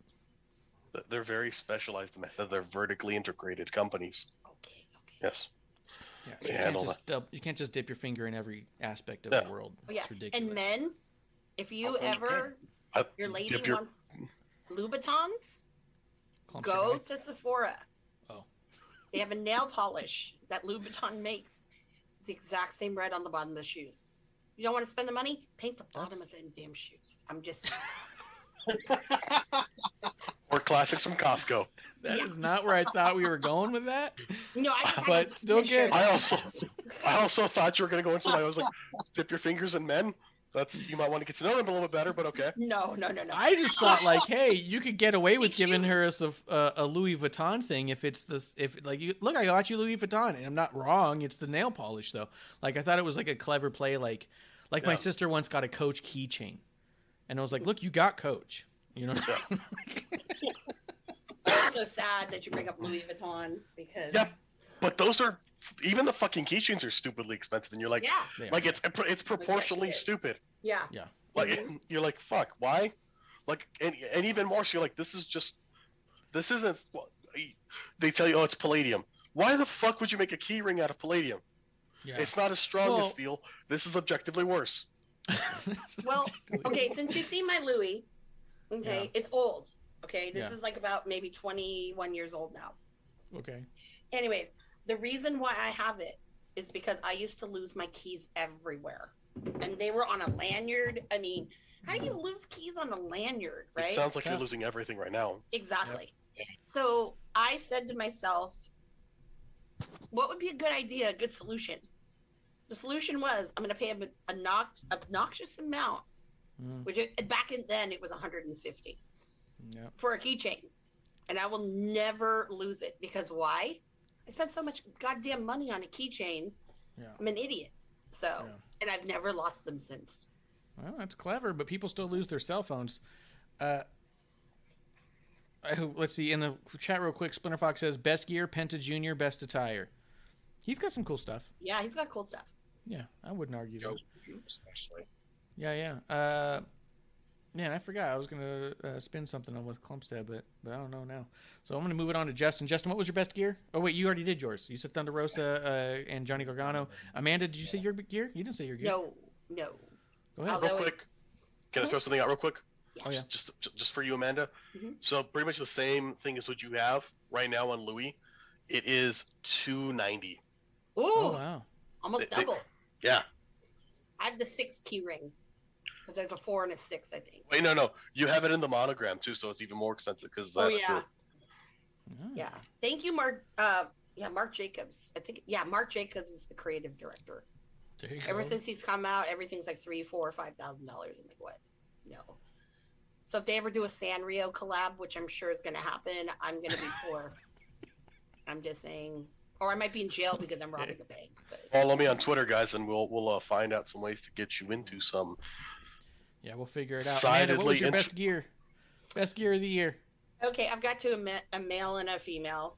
And obviously, we love Thunder Rosa, so I'm not doing that. But my female is Britt Baker. DM. Hear me out, okay? I thought, especially from when they were in Britsburg, how cool her gear was totally matching with the whole the one jacket she had that had like the Steelers and the Pirates and whoever the hell the cheap pop gear, I call it. Huh? The cheap pop gear is what I call it. You call it cheap pop gear? No, that's a pretty penny. But you go into a city with their logo on it. Like when Sami Zayn wore a Knicks jersey in the MSG, it was for the cheap pop. It wasn't because he was from the New York. She obviously she's from there, and it's a big deal. But so she was my female. My male, we're going all the way to Japan for this, is Sonata. Okay. Now, he's good. Every time I see him, like Wrestle Kingdom, I'm really only excited right now to see what he's going to be wearing, because he always will have a new mask that's really cool with that, the Cold Skull theme and all that other stuff. But he has some of the best gear, and a lot of it is when he comes out with these just ornate jackets. I mean, everyone's like, oh, Okada's great. No, it's all the same. But Sonata has a lot of creativity with it. Mm-hmm. So definitely that's the man. All right. And boys, some of you guys have horrible gear. You guys step the game up. Yeah, I'm just saying, okay? Yeah. There's tons of people, like, if you don't look good in the trunks, pants are fine and acceptable. It's all good. Okay? I always preferred, even as a kid, I preferred like the pants look. Mm-hmm. I mean, when I think of like some of my favorite gear, it was like Owen Hart, Bret Hart, Jerry Lawler. None of them wore those like tights, Yeah. I always thought that Stone Cold looked really bland, even in his trunks. Like I never thought it looked cool. You know what I mean? Yeah, The Rock's kind of bland in his. The Rock, yeah. I didn't care much about The Rock's gear at the time. Like when you look back on it now, you go, oh, okay. I do think it's clever that The Rock had to cut out the back of his boots to make room for his calves because the guy's a beast. But it is what it is. I didn't know that. But I always liked the pants look. Splinter Fox is in the chat. He says Hiroshi, he thinks is great. Also, yeah. And Thunder Rosa's in the chat, says her jackets are nice. That might be the only nice thing that we've ever heard Thunder Rosa say about Britt Baker, and you brought that out of her. So I don't need her ass coming after me. We're gonna get scooped. Not you, Thunder Rosa. Yeah. I mean, I had to give her some kind of award, Yeah. Best dress, Imagine you're front row on a show, and Thunder Rosa walks over and goes, "Who's best dressed right now?" I mean, just whatever you want. I don't want to fight here. It's all good. I love her. She has actually some tribute Selena costume that she wears, which I love. It's one of my favorites that she does. Yeah. Oh, absolutely. Mm-hmm. Can you imagine with her being a dentist? Just think about it. Like, let's take a fantasy world. If Britt Baker came out as an actual dentist, but was around in like the 90s. You think she'd have been the tooth fairy in the WWE? Oh my god. You know, with the holidays, I thought one of these years she's gonna come as, Hermie, the dentist elf. Oh yeah, Mm-hmm. that would Oh be my great. God. That would have been That's scary. great. And you have like, I don't know, Reba dressed as like Rudolph, in one of those outfits that had like the blow up, extra legs and stuff. And then I think Jamie Hayter would make a really good Yukon Cornelius. I'm just saying. I got the whole story. Silver So- and gold. Go ahead. She comes out, new era, early 90s. Everyone's got jobs and shit. It's that weird time. She comes out, yeah, Tooth Fairy. Sparkling, perfect white teeth. They talk about it, this and that. Then she's in a mixed tag match. And she's trying to avoid being with Isaac Yankem. Mhm. Like, she doesn't think he's a self-respecting dentist because his teeth are so terrible. But she's in this match against someone we need to figure out, and the Goon, the shortly used hockey player, and a fucking puck. She takes a puck to the face Ooh. Oh, and loses her teeth. Then she comes out with Isaac Yankem fixes her, and she's got these gnarly fucking rat teeth, prosthetic she's got in. Then they stick Gangrel. together, and they become the inaugural longest holding, and depending on some ways you look at it, possibly still reigning mixed tag champions WWE could have, because I could see that shit happening. That could be good. That could be real good. She could start out against Isaac Yankem because you got to practice what you preach, and he had terrible teeth. So, Yeah. 100%. Moving along a little bit. In the chat, we got Splinter Fox. He goes, wait. Thunder's in the chat right now. He goes, shut the front door. And he goes, hi, Thunder. I love you. Vlogs and taco vlogs. Mick 1 and 2 was the best one yet. So shout out to Splinter Fox coming through. Splinter Fox is one of my favorites because he adamantly disagrees passionately with literally everything we ever say. And he still comes in all the time just to hang out Yeah. and have a drink, and I love it. So, one of my favorites. As we Thunder keep it Rosa moving, needs to do tacos with you if AEW ever decides to come West Coast and they do like Tucson or Phoenix. I'm so just they were Mission Pro was supposed to come through Arizona in Tucson for Margarita and Taco Festival, and saying. it got canceled because we were looking at actually sponsoring that one when it was going to come through. I was going to try and do something because we sponsoredMission Pro's first show, and Yeah. You got a just fucking haven't- Margarita and Taco Festival? That we were sounds going amazing. to, but they canceled it. So we. I mean, didn't that makes have it. sense.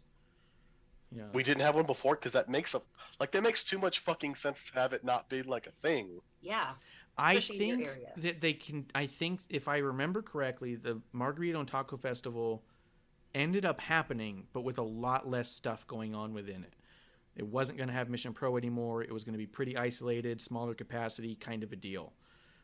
If I remember correctly, I think that's how it played out. Splinter Fox says FWWE, AEW, and he's chanting AEW in the chat. So good. But yeah, so 100%. If they get it out here, we'll do what we can to say hello. But as we keep moving, we still got a lot to get through. We got behind the scenes. Best story that wasn't on TV or person that you like with their charity work. So something that happened outside of this. I think this is a lot more broad than it could have been. But I think a lot of us were really focusing on charity works and thinking about charity in and of itself.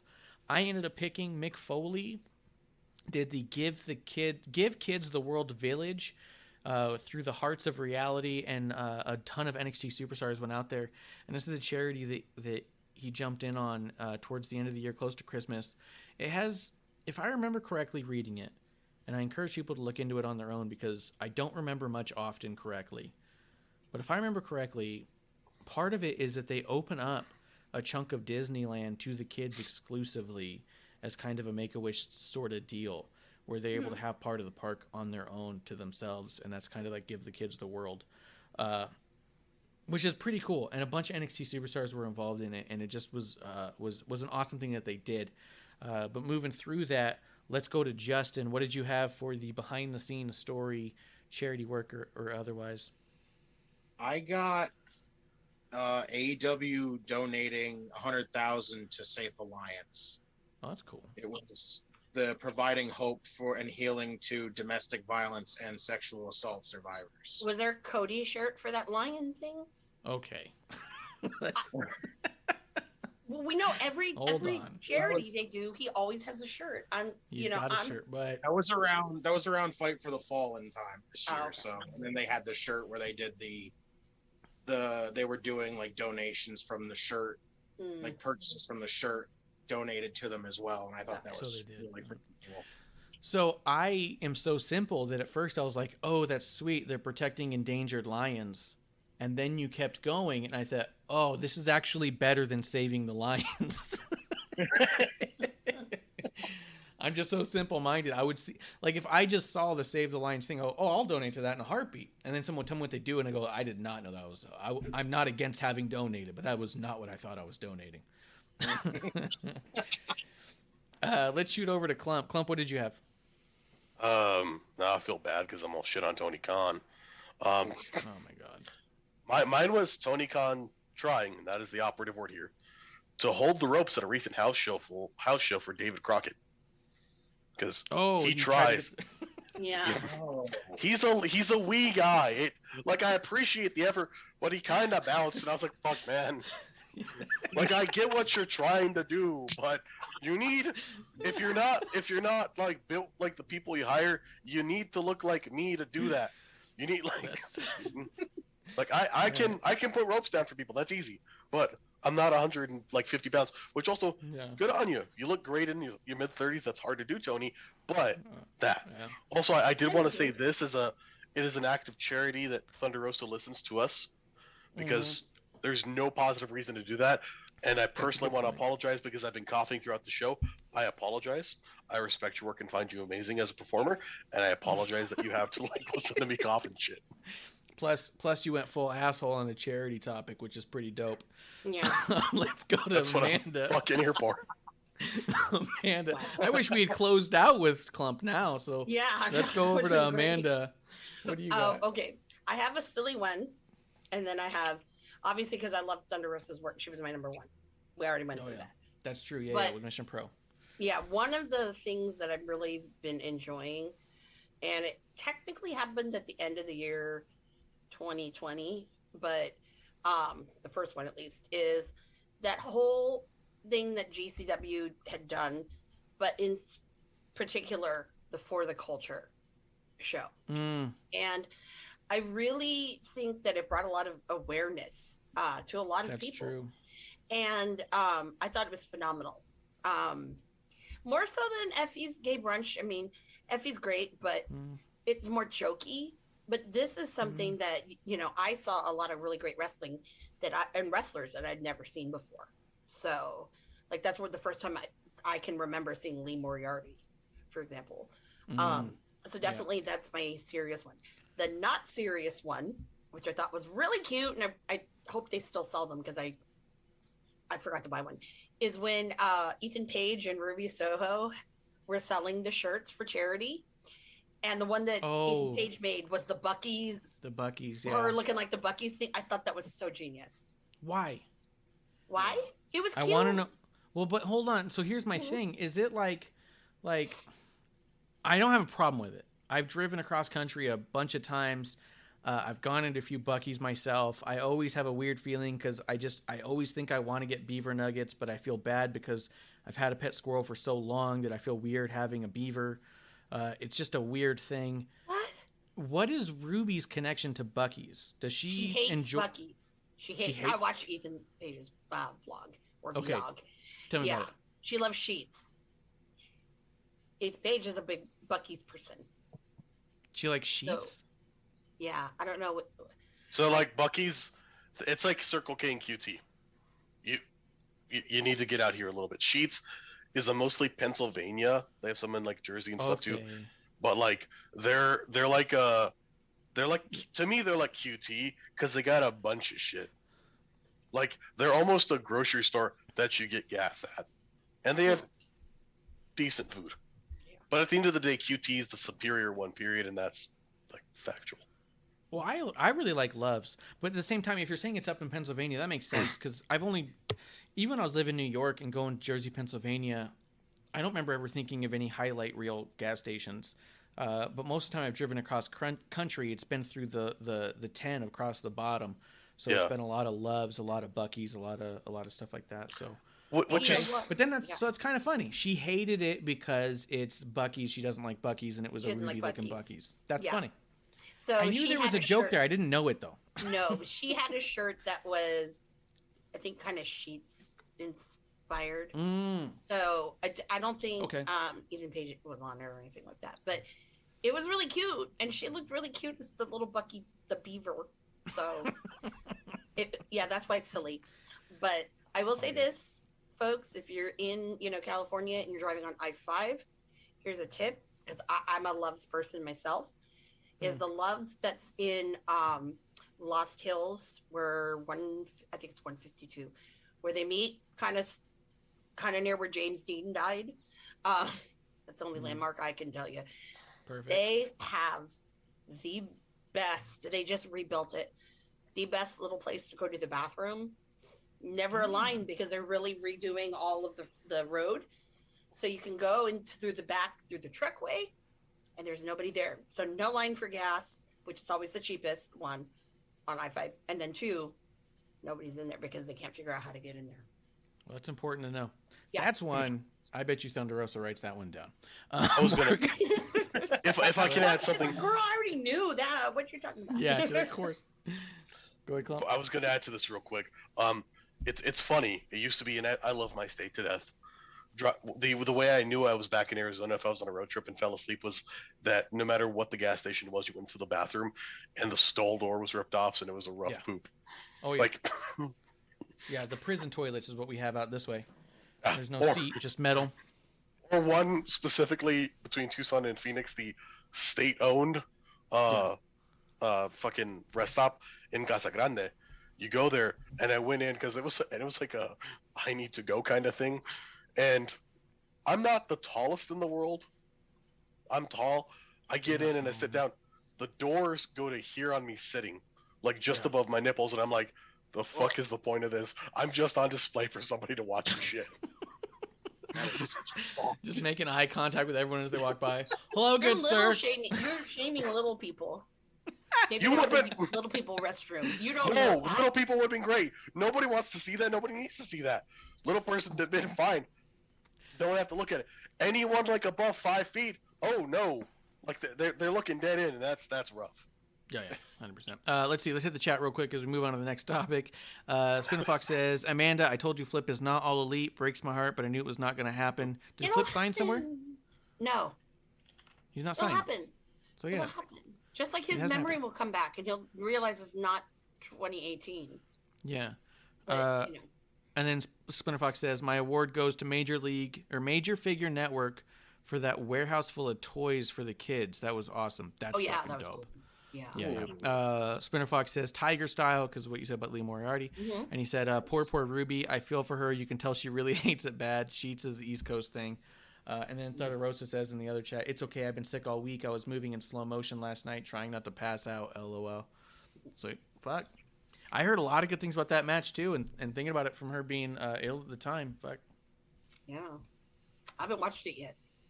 I was gonna watch it right before the show, and I got wrapped up in some other stuff, but Well, I'm I was gonna here watch at it right work till after. midnight. I've only heard good stuff.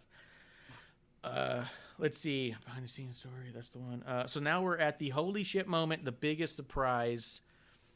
Spinner Fox says that match was fire. The ending too. Holy shit. Fuck yeah. Fuck yeah, Spinner Fox. The holy shit moment, biggest surprise of the year. I'm gonna go ahead and start with Justin. What do you got?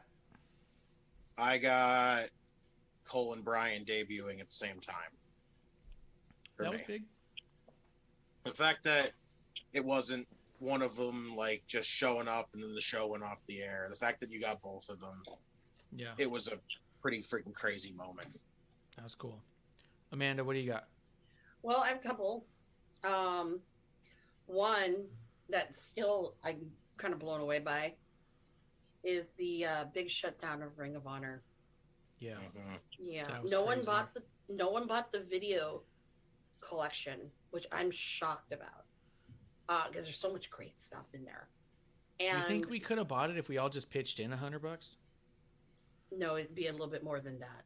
But if no one's putting up money, like OBO, right? Best offer. Yeah. Well, yeah, right. I don't think that Gary Jester would they'd entertain that thought, but $400 hard cash right now. Yeah, hard cash. Here, Yeah, and I'll they- even throw in. That probably would have started the bidding again. I'll throw in a 2-night stay in my hotel. That I work in. Yeah. So come on. I That almost would have been the law. like no reserve auctions are where it's at. They're the only way to go. I almost bought a tracksuit that somebody owned that was in part of the Heaven's Gate cult. No That's reserve. It's gonna go. cool. Yeah, me and Mike Jenny got into a bidding war over it. Like I was on eBay and I showed it. I texted a coworker of Marsh's and I said we both love, and he was like, "That's dope," and we started bidding against each other for it. That's horrible. What did it sell for? It ended up selling for like $3,800 in the end. Like I dumped out at 300? like $3,800. 3,800. Okay. Yeah, I dumped out at like 600, and it was like Yeah. the tracksuit and the Nike Monarch or the Nikes that they don't make anymore because Yeah. they're so associated with them, and they happen to be in my size, which is kind of a thing. I was like, that's horrible, but I just want So somebody good. to ask, why do you have these weird Nikes? And I'll be like, Heaven's Gate, and yeah.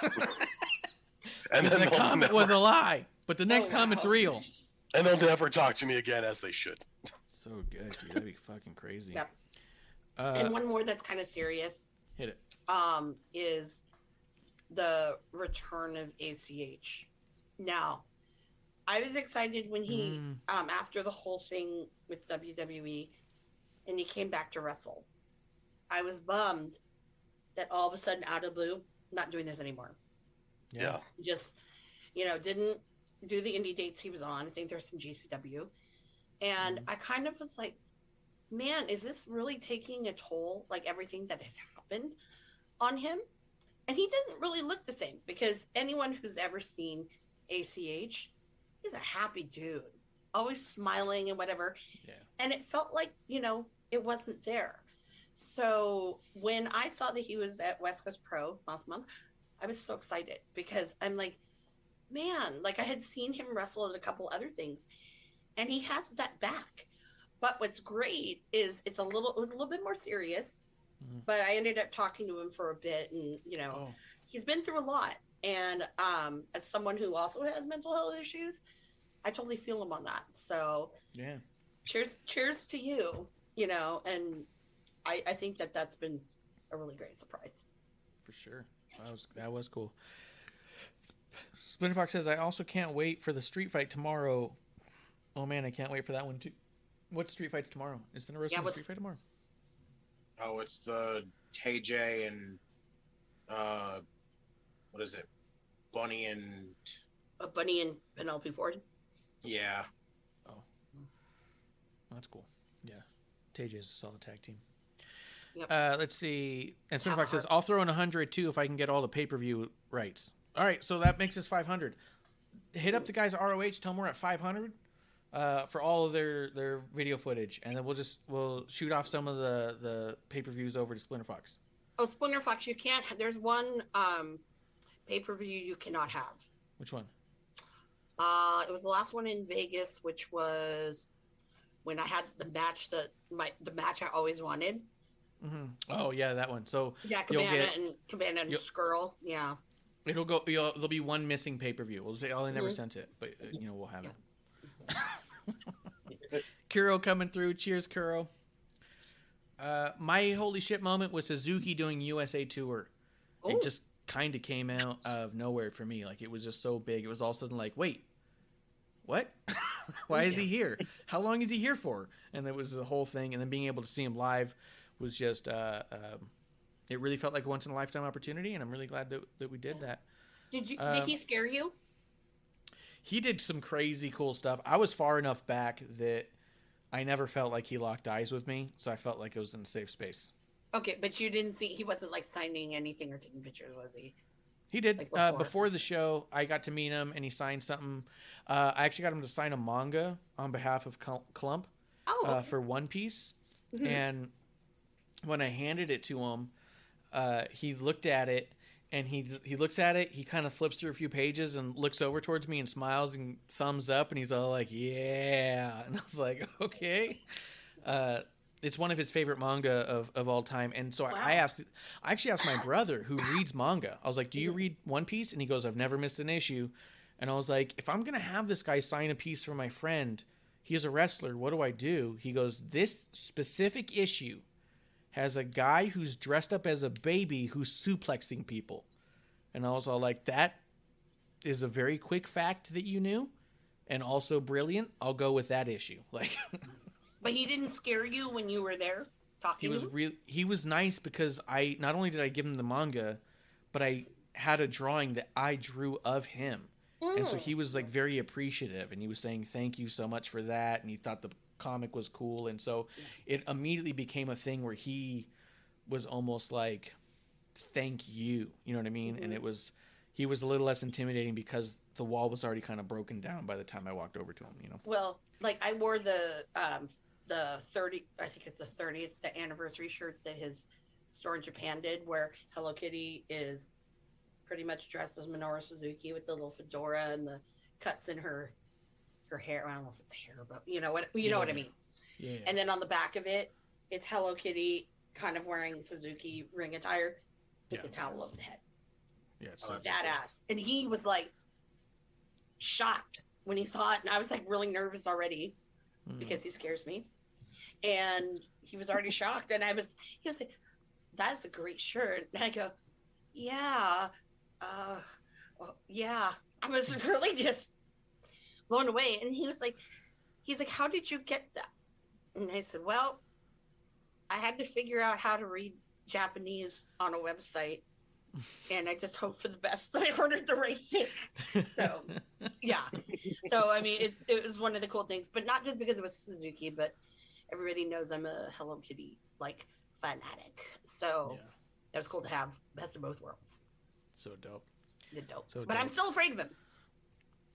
Splinter Fox clarifies he meant the all-in pay-per-view, just that one pay-per-view. So that's good. No. He pitches in 100, he gets all in, you get the other ones. Well, all in, well, you know, you have to pay me royalties because I'm in all in quite a bit.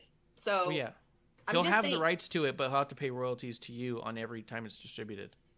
Well, not only that too, but you know, or I can waive it because it feels like an appearance fee, especially during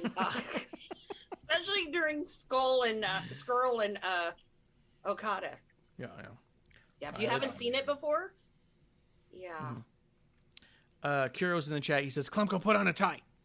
It's Black Tie Affair. What? As we keep moving along, the holy shit moment. Klump, did you get to say your holy shit moment? A holy shit moment.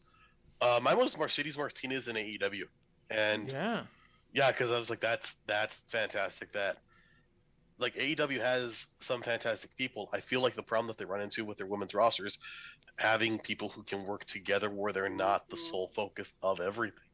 Yeah. They don't have many tiers. She could assist in growing people. Like she could be like Serena Deeb, and she'd have fantastic matches with anyone. So I'd love to see. I'm excited to see Mercedes Martinez with Thunder Rosa. I'm excited to see Mercedes Martinez with Ruby Soho, with so many people, because it's just going to be a host of fun matches. And I think it also speaks to, this is a person who's been doing this a long time, who has a lot of credibility in a lot of places, and went here. And I don't see that hire as purely a performer. I see that as somebody to help people, along with Serena Deeb, who's amazing. So with those together, and I will highlight Thunder Rosa here, who owns their own promotion, and you have a lot of building blocks for something amazing, and it speaks to, okay, you're putting some. It made me feel like you're putting some things are going in the right places for me. I'm excited for this. I also had, my holy shit moment is where where Braun Strowman ended up. Yeah. Like when he left or got released, that he ended up with EC3 in a few really weird, random, sporadic places. Yeah. I feel like if there's any, and this is going to sound like a real backhanded thing against him, but it kind of made me a little bit happy that I didn't see him just shoot up a card somewhere else. Yeah. Like that I didn't just see him walk into Impact and like knock a title off somebody and hold it. Like, okay, cool. But that he's not in a lot of places, that's rough, because I don't think he wasn't a bad performer. I think the character they put him in really made it rough, because the dude's got a funny, silly accent, and he's got a heck of a lot of charisma. Yeah. He shows that in his Instagram stuff. I'd love to see him perform. So that's kind of my like, holy shit things. Like, where are you, dude? Yeah. What are you up to? Did you see he dyed his hair kind of blondish? Yes, and that looks weird as hell. Yeah. It looks weird and scary. You know what I mean? Like, I'm like, oh. Something about blonde beards is just really not fun. Yeah. Wait, he dyed his hair blondish? His Really? beard, specifically. Oh, Just his beard. really? What? Yeah. That is bizarre. Yeah. And as somebody with blonde facial hair, what's bad too is when you do that. So blonde facial hairs kind of darkens because of the layers to it. Yeah. So if you dye it all super blonde like that, it just kind of looks like your skin's growing hair like tags. It Oh, doesn't yeah. look right. Like it's Yeah. It's terrifying. Yeah. Justin, did we get your holy shit moment? Yeah. I had What was Cole it? and Brian. Debuting Colin at the Bryan. same Colin time. Bryan. Yeah. Yeah, that's a good one. Yeah, Braun Strowman. I also would say we didn't put enough on it. Mercedes Martinez was one of the cuts that happened this past year that was a big blow too, because it was kind of like, it was kind of surprising because almost every match she ever had in NXT had you wondering, when is she going to the main roster? Like, she's ready, Exactly. Mhm. Yeah. right? Like, and then every match she had, you'd go, okay, this was great, but imagine her with somebody XYZ on the main roster, and then for her to suddenly just be gone, it was kind of like, wait, no, she wasn't even supposed to be in NXT. What do you mean? Like, Mhm. Yeah. it was kind of a weird thing. So to see her getting signed, making some serious money, very cool. And like you said, with Mission Pro, Mhm.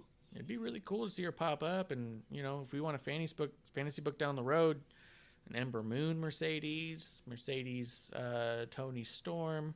I want to see Mercedes and Thunder, which can happen in AEW now. It doesn't have to happen in Mission Pro, but Yeah. if we hit up the chat, it says, Splinter Fox says he won't sell it. It's going to be locked up in his house forever. So I think a royalty deal makes sense because he'll never have to pay it. He goes, oh man, Ember Moon will be released February. He goes, I can't wait to see where she lands. Wink, wink, Ember versus Rosa, the Fire versus the Thunder, oh baby. And Splinter Fox says, yeah. Splinter Fox says, well, the Titan kind of rubbed the rest of the wrestling world the wrong way. How he said something about the E is the only place to be, so that kind of blew up on his face. That's true. When people were losing their jobs in the pandemic, he had made a few comments that did not sit well with a lot of people, especially because it was to other people in the industry. And Splinter Fox says, oh, and he also never came up through the indies. He was just straight up a WWE guy who, you know, so it was kind of didn't sit well with people. Splinter Fox says, I would have had to say the holy shit moment for him was Adam Cole, which also leads to the WTF moment, which is all the E roster cuts. If that never happens, we would never had all these amazing crossovers. It still sucks that they lost their jobs, but it looks like they are all getting back on their feet. I can't wait for 2022 surprise appearances. Yeah, I mean, I'd mentioned that before, that I think anybody who got released, it was always a bummer for us as fans who just consume product and wrestling shows. But there's a certain point where there's a lot of people who got released a lot of years ago who still haven't shown up on anything, who've still never appeared in the wrestling ring since then. And you gotta really imagine, is it the fault of WWE for letting someone go, or is that the manifestation of somebody who really wasn't that passionate about it, who lost their job doing it and didn't want to pursue it? Like I said earlier, Mike Bennett is a perfect example of someone who loves what he does and he's not going to stop doing it, and he'll never do it half-assed. If anybody could claim that WWE tried to ruin me, it's him, and he's flourishing. So anybody who we don't see on their feet, I have a hard time saying is the fault of being released and needs to be looked at internally to a degree. But Well, Cabana is technically the worst wrestler there's ever wrestled in WWE. well, it's only because he's bad at it. Scotty. I'll tell him. I'll go back and tell him you said that if he doesn't hearing. God, I remember that. I remember that. That cold slander. No. When did they say that? He always says it, like in the WWE encyclopedia. Yeah. Because he never won anything on TV, and it was always less than a minute. That's funny. And of course, you know, they gave him too. Like, come on. yeah. Well, when they name you like Scotty Goldman and on the Scotty Titantron, Goldman. yeah, don't ever call him that. But on the Titantron, they put a big flashing Star of David. I was gonna say, what they could have done is like, as a positive, maybe list him as like the 5th best Jewish wrestler in WWE history. Which, to be fair, I can only think of one other Jewish wrestler, and that's Goldberg. Yeah, he's good. So yeah, exactly. He's so weird. He's so. Ray Horowitz. Okay, so we got 1, 2. Then deliberately a few gaps. Then spot. And Horowitz, arguably as a number 2, is also still an enhancement talent and didn't win very regularly either. So then, so like 3, 4, it just says you insert name and then Scotty Goldman. Yeah. All right, let's keep it moving. The next one we have was Comeback of the Year. I'll go ahead and start it just because it's the obvious. I don't know how you don't pick it. It was just big news for everyone all around, whether you like him, whether you hate him, whether you watch him, whether you don't. CM Punk coming back to wrestling after 7 years was a notable comeback and a talking point for a lot of reasons. I don't watch him. I don't like him. I never have. But I'd be foolish not to say that his comeback wasn't meaningful to a lot of people, because it absolutely was. Let's go over to Justin. Justin, what was your comeback of the year? Yeah, we're in the same boat here. It was Punk. I'm not, again, I used to like CM Punk a lot. I don't really like him as much anymore, but that return still, it's still one of those big moments that I don't think anyone's really gonna forget at all. Yeah, I'm gonna be really excited when they do the Rise and Fall of AEW DVD and they have a whole little chapter on the CM Punk return. Yeah, Punk return. We'll go to Amanda. Amanda, what I don't what was feel your comeback of the young year? to see Punk stuff, but there's 2, and it's interesting because the thing that these 2 have in common is the fact that they've retired and came back. The first is Alex Shelley, and Alex Shelley has been, oh God, he's been everywhere, and it's like he's wrestling like he was like when he was younger. And it's great because the opponents that he's had, he's really helping them and stepping to another level. So that was one I was really excited about because I never got to see him wrestle. And I have now, and it was great. It was a great match with him and Kevin Blackwood, West Coast Pro. Yeah. Going to the IWTV. The other was Leo Rush. But then again, he retired. Wait, which comeback? This year alone, he retired 3 times. Which comeback this year are you he talking only about? retired this year twice. Yeah, no, once earlier in the year. But no, seriously, because I think now He retired from Impact before he signed with well, AEW. I know, but who? And then I he mean, retired no after AEW and then re-signed with AEW. Yeah, I know. Well, he didn't retire technically. Yes, he did. After the Battle Royal, he retired. Did he say, "Oh, I'm retired"? Yes. Oh, he did. Oh, Yeah. well, okay. Well, anyways, shocked to me that he's coming around again. So Every time. yeah, every time. But actually, I think that now what he's been, kind of how he's been booked, especially with like Top Flight and stuff. I think it's been a really good, It's a good fit. really good booking for him. So It's a good fit. Him and Top Flight's been really cool together. They are a good fit for sure. yeah, and I'm waiting for Leo Rush versus Ricky Starks. That's what I'm waiting for. Sorry. That could be good. That'd be a good one. Let's see. Spinner Fox says you're an a-hole, Marsh, because of probably my Rise and Fall of AEW DVD comment, which I'm okay with. He says Shibata return. That was better than Punk. And Yeah. Kiro says, how do you retire twice? Klump, what was your comeback of the year? Comeback of the year. Man, I'm gonna get shit on because you guys have better ones than mine. Adam Cole. Because I feel like, He didn't leave. yeah, where he was at in NXT toward the end, where it was like, yeah, but they kept putting him in really weird stories that like it just seemed. I mean, not that it's much better, but him with them trying to make Kyle a face, I attached him to that shitty storyline. But it was still the main event. Yeah, but still, like him outside of that and NXT, I see it as a comeback also because and this is not me shitting on backstage stuff. Yeah. I don't see Cole having gone anywhere in NXT in WWE as a whole outside of for NXT. sure. So I see that as a comeback because, yeah, he's leaving it, but he's going to a place where maybe he can be in more things because, Or at least have you more know, fun. yeah, There's a lot to be said for that. it's like the small world section of Disneyland. Yeah. Yeah. Yeah. Let's keep moving. We still got about half of these to go, and I think we're running long. Splinter Fox says, let's see what he says here. On April 9th at Sakura Genesis 2017, Shibata was defeated by Okada in the IWGP Heavyweight Championship match. Following that match, Shibata collapsed backstage and was rushed to a hospital. I remember reading about that. Yeah. Where it was discovered that he had a subdermal hematoma, which required emergency surgery. Him back wrestling at Wrestle Kingdom coming up. Has he had a match since this Wrestle Kingdom coming up, or is that just going to be He's his had a return? little bit of ring appearances, very, very limited, in a very limited capacity. He's been very protected, so that we the don't know what headbutt it's guy? going to be. Yes, Yeah. that's the headbutt guy.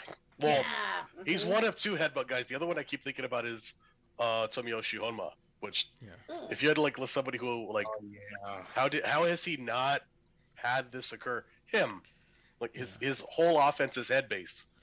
It's brave. So like how Long clock. Taguchi is ass based. Exactly. He's an ass based warrior. But so yeah, like Shibata, and it's been a cool it's been a really neat story where he's been in so many different roles at NJPW. So yeah, that's yeah. I'd say actually no, I'll steal that for next year. Yeah. Thanks, Splinter Fox. I got my next year's. And I hope he doesn't fuck up and die. I hope he doesn't. Oh, well, come on. Oh. Let's see. Splinter Fox said he had a no. pure match with Zack Sabre Jr., the pure match rules match. So that's cool. If he came back and had Zack Sabre Jr. match, can't be bad. Yeah, I love Yeah. Let's keep it going here. We got Rookie of the Year. I put Braun Breaker. This dude showed up and out of nowhere came off like a WrestleMania main eventer waiting to happen, and he has not faltered. And every time we think he's fucked up, it turns out to be story, and it's been fucking brilliant. Braun Breaker, to me, for a guy who we've not seen on the scene at all, anywhere, ever, is coming out looking like this is a dude that needs action figures, needs pay-per-view posters, there needs to be DVDs on them. I got Braun Breaker as my Rookie of the Year. Justin, who do you got? Yeah, we're in the same boat, and I even got him for our next one too, for Breakout Performer. He's one of the people for Breakout Performer too, but he's definitely Rookie of the Year for a guy who has never stepped in a wrestling ring. He's beyond amazing. Like, holy shit! You can again, a lot of people went on the name bullshit, and it's just he's a Steiner highlight reel. He's the same thing as his uncle, same thing as his dad. He's phenomenal. I think he's going to be a champion in no time. Absolutely. I just realized I forgot Kuro's comment. He said, "How do you retire twice?" Talking about Leo. Still funny comment. Let's keep it going. I had another one too. Though. It's You had another one? I had another one. It's Grayson Waller. All right, so tell me why Grayson Waller, and then pitch it to Amanda, and then pitch it to Klump. And if I'm still not back, then hit up Breakout Performer, but I should be back by then. Grayson Waller, to me, he was always really good in ring wise. When we first saw him come out, I thought he was really good. But now this character, oh my God, I love this character. He's definitely a standout right now.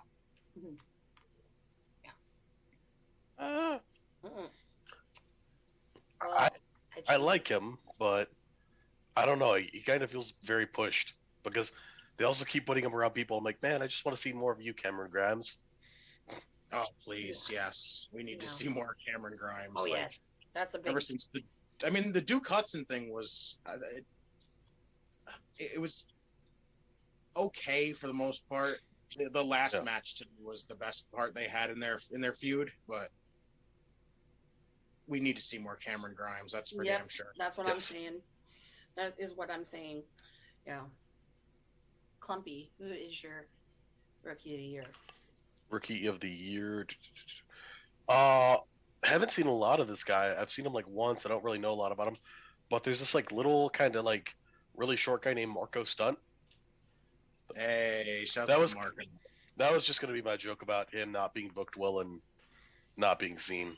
Well, I have a problem with Marcus Stunt right now. They've replaced him with Christian.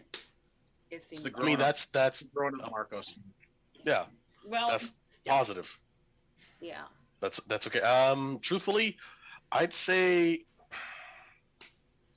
I want to say Hook just because, but he was so overbuilt that I was like, yeah, he did good, but I feel like you built the shit out of him so that it wasn't going to be up to expectations no matter what. Yeah. Joe Gacy for me. Nice. That shit's just grown on me. Like I'm like, yeah, okay, this is creepy and good.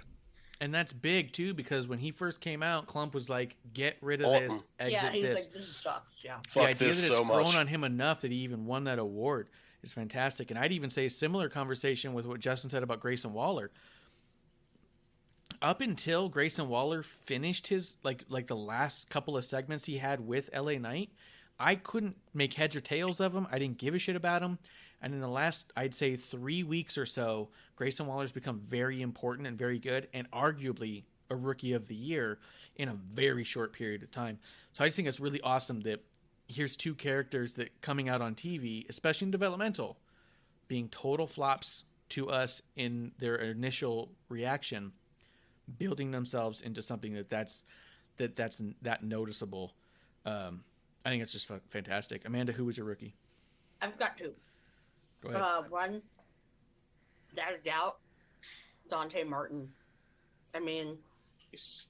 as a pair in Top Flight, great. And they're so young, and it's very controlled. Because it's I sit there and I'm like, were you spot monkeys as kids or what? They had a Because trampoline in the wrestle- backyard for sure. Yeah, I mean, they wrestle better than a lot of other tag teams out there right now. I'm not going to call anybody out, but I would You not probably be know who surprised you if are. they're influenced by the Hardys. Yeah. And yeah, so I just think that he's been incredible. I love that pairing when he was paired with Leo Rush. I love the whole, you totally screwed over Team Taz, and I thought that was great. So he's one of them. The other is, I have to give it to Lee Moriarty. Oh yeah. Some of the matches that he has been put in with AEW, people who weren't really that known, really, they don't get opportunities like that. And he's risen to the occasion in every single one. And not only just that too, but I think that he also, even on the indies too, because he's still doing indie dates, Yeah. Whoever I've ever seen him wrestle, it always amazes me because he's just very well-rounded. And you really don't see that a lot anymore. Yeah. So that's those are my two. And he's a Sam Roberts guy, so shout out to Sam Yeah. Roberts. Mhm. Let's see. I'm going to go back just a little bit in the chat here. Splinter Fox says, I really hope it's Danielson and his opponent is at WrestleMania. He's talking about Shibata. Shibata and Danielson would be fucking cool. Yeah. And I think that if Tony Khan didn't let it happen, that would be the end of AEW. People would riot. But here's the thing.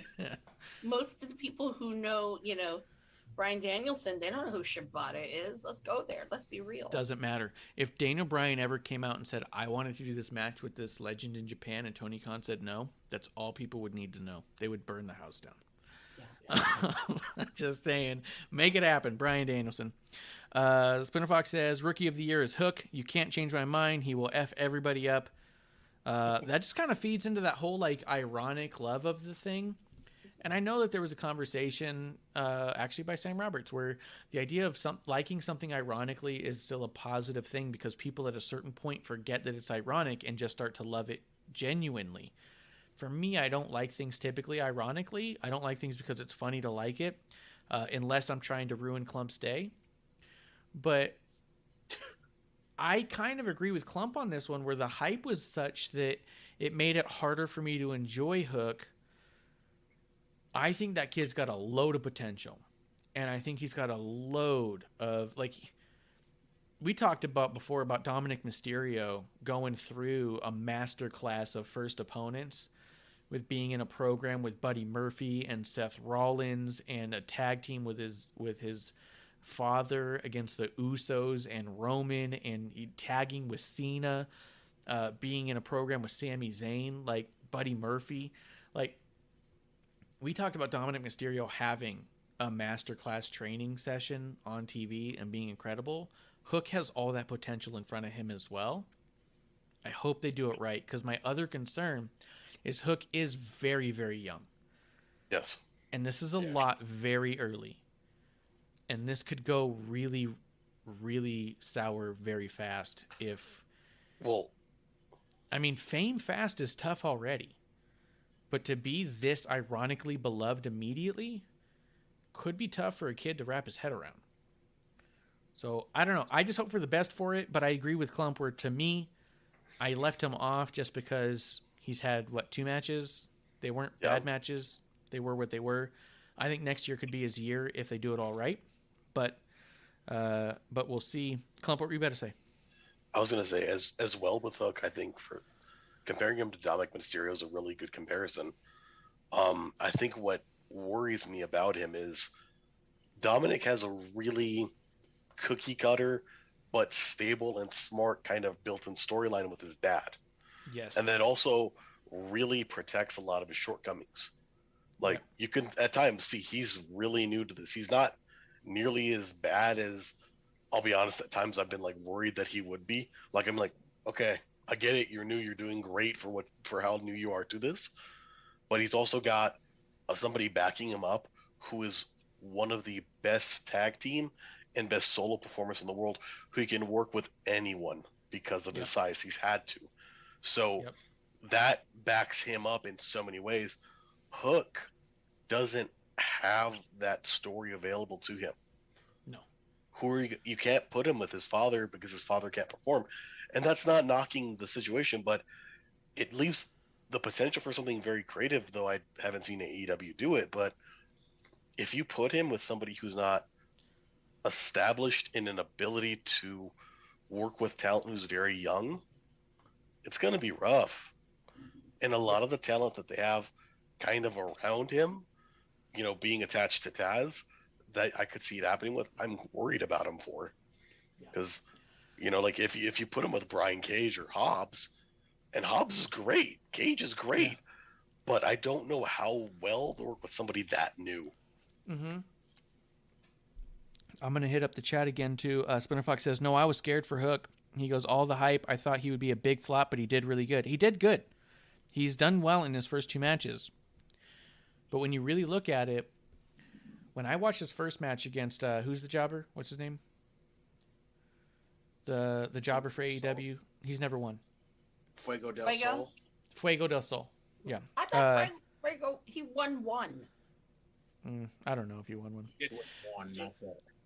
Kind of. Technicality. So when I watched that first match, I saw Fuego do a lot to make Hook look good.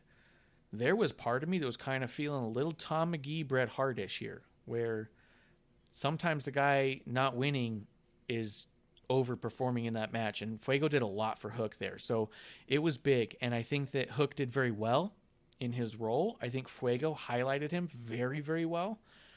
This isn't a knock on Hook at all. I think, like I said, that kid's got so much potential. I'm a little nervous for him because, like Klump said, he doesn't have his father to wrestle with. He's got his father to be behind him. And Spinner Fox says as much. He says, Hook did really good. He goes, Hook and Zack Sabre Jr. in the future would be fired 2 or 3 years. Oh boy, oh boy. I'd probably say 5 or 6 years, to be honest. Hook's still so fresh. Spinner Fox says, but then again, Zack Sabre might be able to carry him. Spinner Fox says, plus his father is F and Taz. He is learning from a great in and out of the ring. Yes, but there is a huge difference between Taz and Rey Mysterio, and I'm not trying to say this in a slight, but I've met both of them. There is an ego behind Taz that is not behind Rey Mysterio. And I think that goes a long way in a young person developing in whatever they're going to do. Especially given that Taz can't be in the ring with him at the time. He's not able to say, do this now. Fix this now. Yeah. Taz will be great to go back and go through the match with him and John Madden that shit. Rest in peace, John Madden. Oh yeah, John Madden died. But Rey Mysterio is in the ring with Dominic, and that goes a long way as well. And like you said, Klump, Rey Mysterio has done it on literally every level with every size opponent ever. He's just flat out experienced more than Taz. And that's not a knock on Taz. I love Taz. Right behind me, I got a Taz signed water bottle. He wrote H2O Jones on it because of his podcast. Huge fan of his stuff, man. I love Taz. Nice. I'm just saying there's a difference. And it just makes me a little bit nervous for what Hook's got coming up this year. He can either become a fucking rocket ship or he can be a big David Flair, you know? Well, and also, like, so the character of Taz, and Taz is one of those people that I view his character as being such an extension of himself. He's a loud, brash, over-the-top dude. But he's never had the ability to show a different side. You know? And he might have that sincerely with his son, but even if they try and show it, it's going to be weird as hell. Yeah. In this case. Like, I don't... If at some point when Hook loses, because it's the nature of wrestling. It's performing.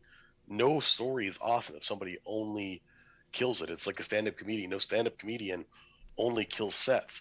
You have to, you know, bomb, and you have to have rough matches because then you get better. And you have to have stories where you do that because, boy, that's boring as fuck after a while. So when Hook loses, what is Taz going to do? Yeah. Is he going to have a genuine moment? Is it going to be a weird, like, it wasn't supposed to happen. He had the sun in his eyes. Yeah. Or also this voice, fantastic for a Taz accent. I'm realizing. Perfect. Yeah. Or is it going to be a moment where he becomes like genuine and soft, and it's just not going to work? Like it doesn't work for his character because he's developed over 30 fucking years. Yeah. And like you said, is Taz going to make it about him? You know, you never know. I'm going to hit up the chat real quick. Kuro says, the fact that Grayson Waller versus AJ Styles happening on an NXT show speaks volumes for Waller being able to work with whoever is in front of him. I think we got something on our hands there.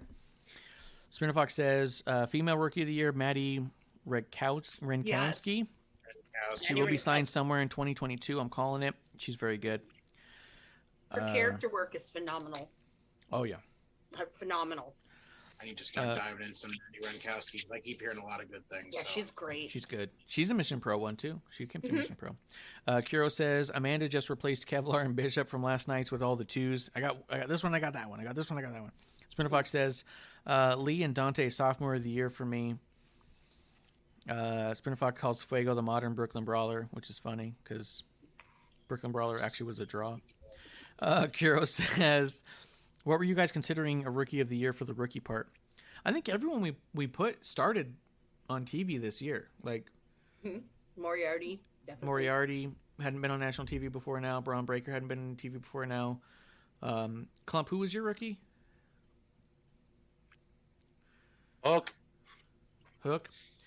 Justin said Grayson Waller. So yeah, people who haven't been on TV before now. Spinner Fox says Hook has some great people in the locker room in AEW. He will do fine. Look at all of them trainers there too. Lynn, Dean, Dustin, Serena Deeb. As long as he listens and learns, I think Hook has his father's skills, but not the ego from what I see. Only time will tell, Spinner. Neither one of us know that. There's a lot of people back there talking. There is a lot of aged wisdom, and it doesn't fall on all ears, and there's a lot of very young naivete that people listen to. So it's really going to be up to Hook to translate that or to look for his father's guidance. I think, like I said, not a knock on Hook at all.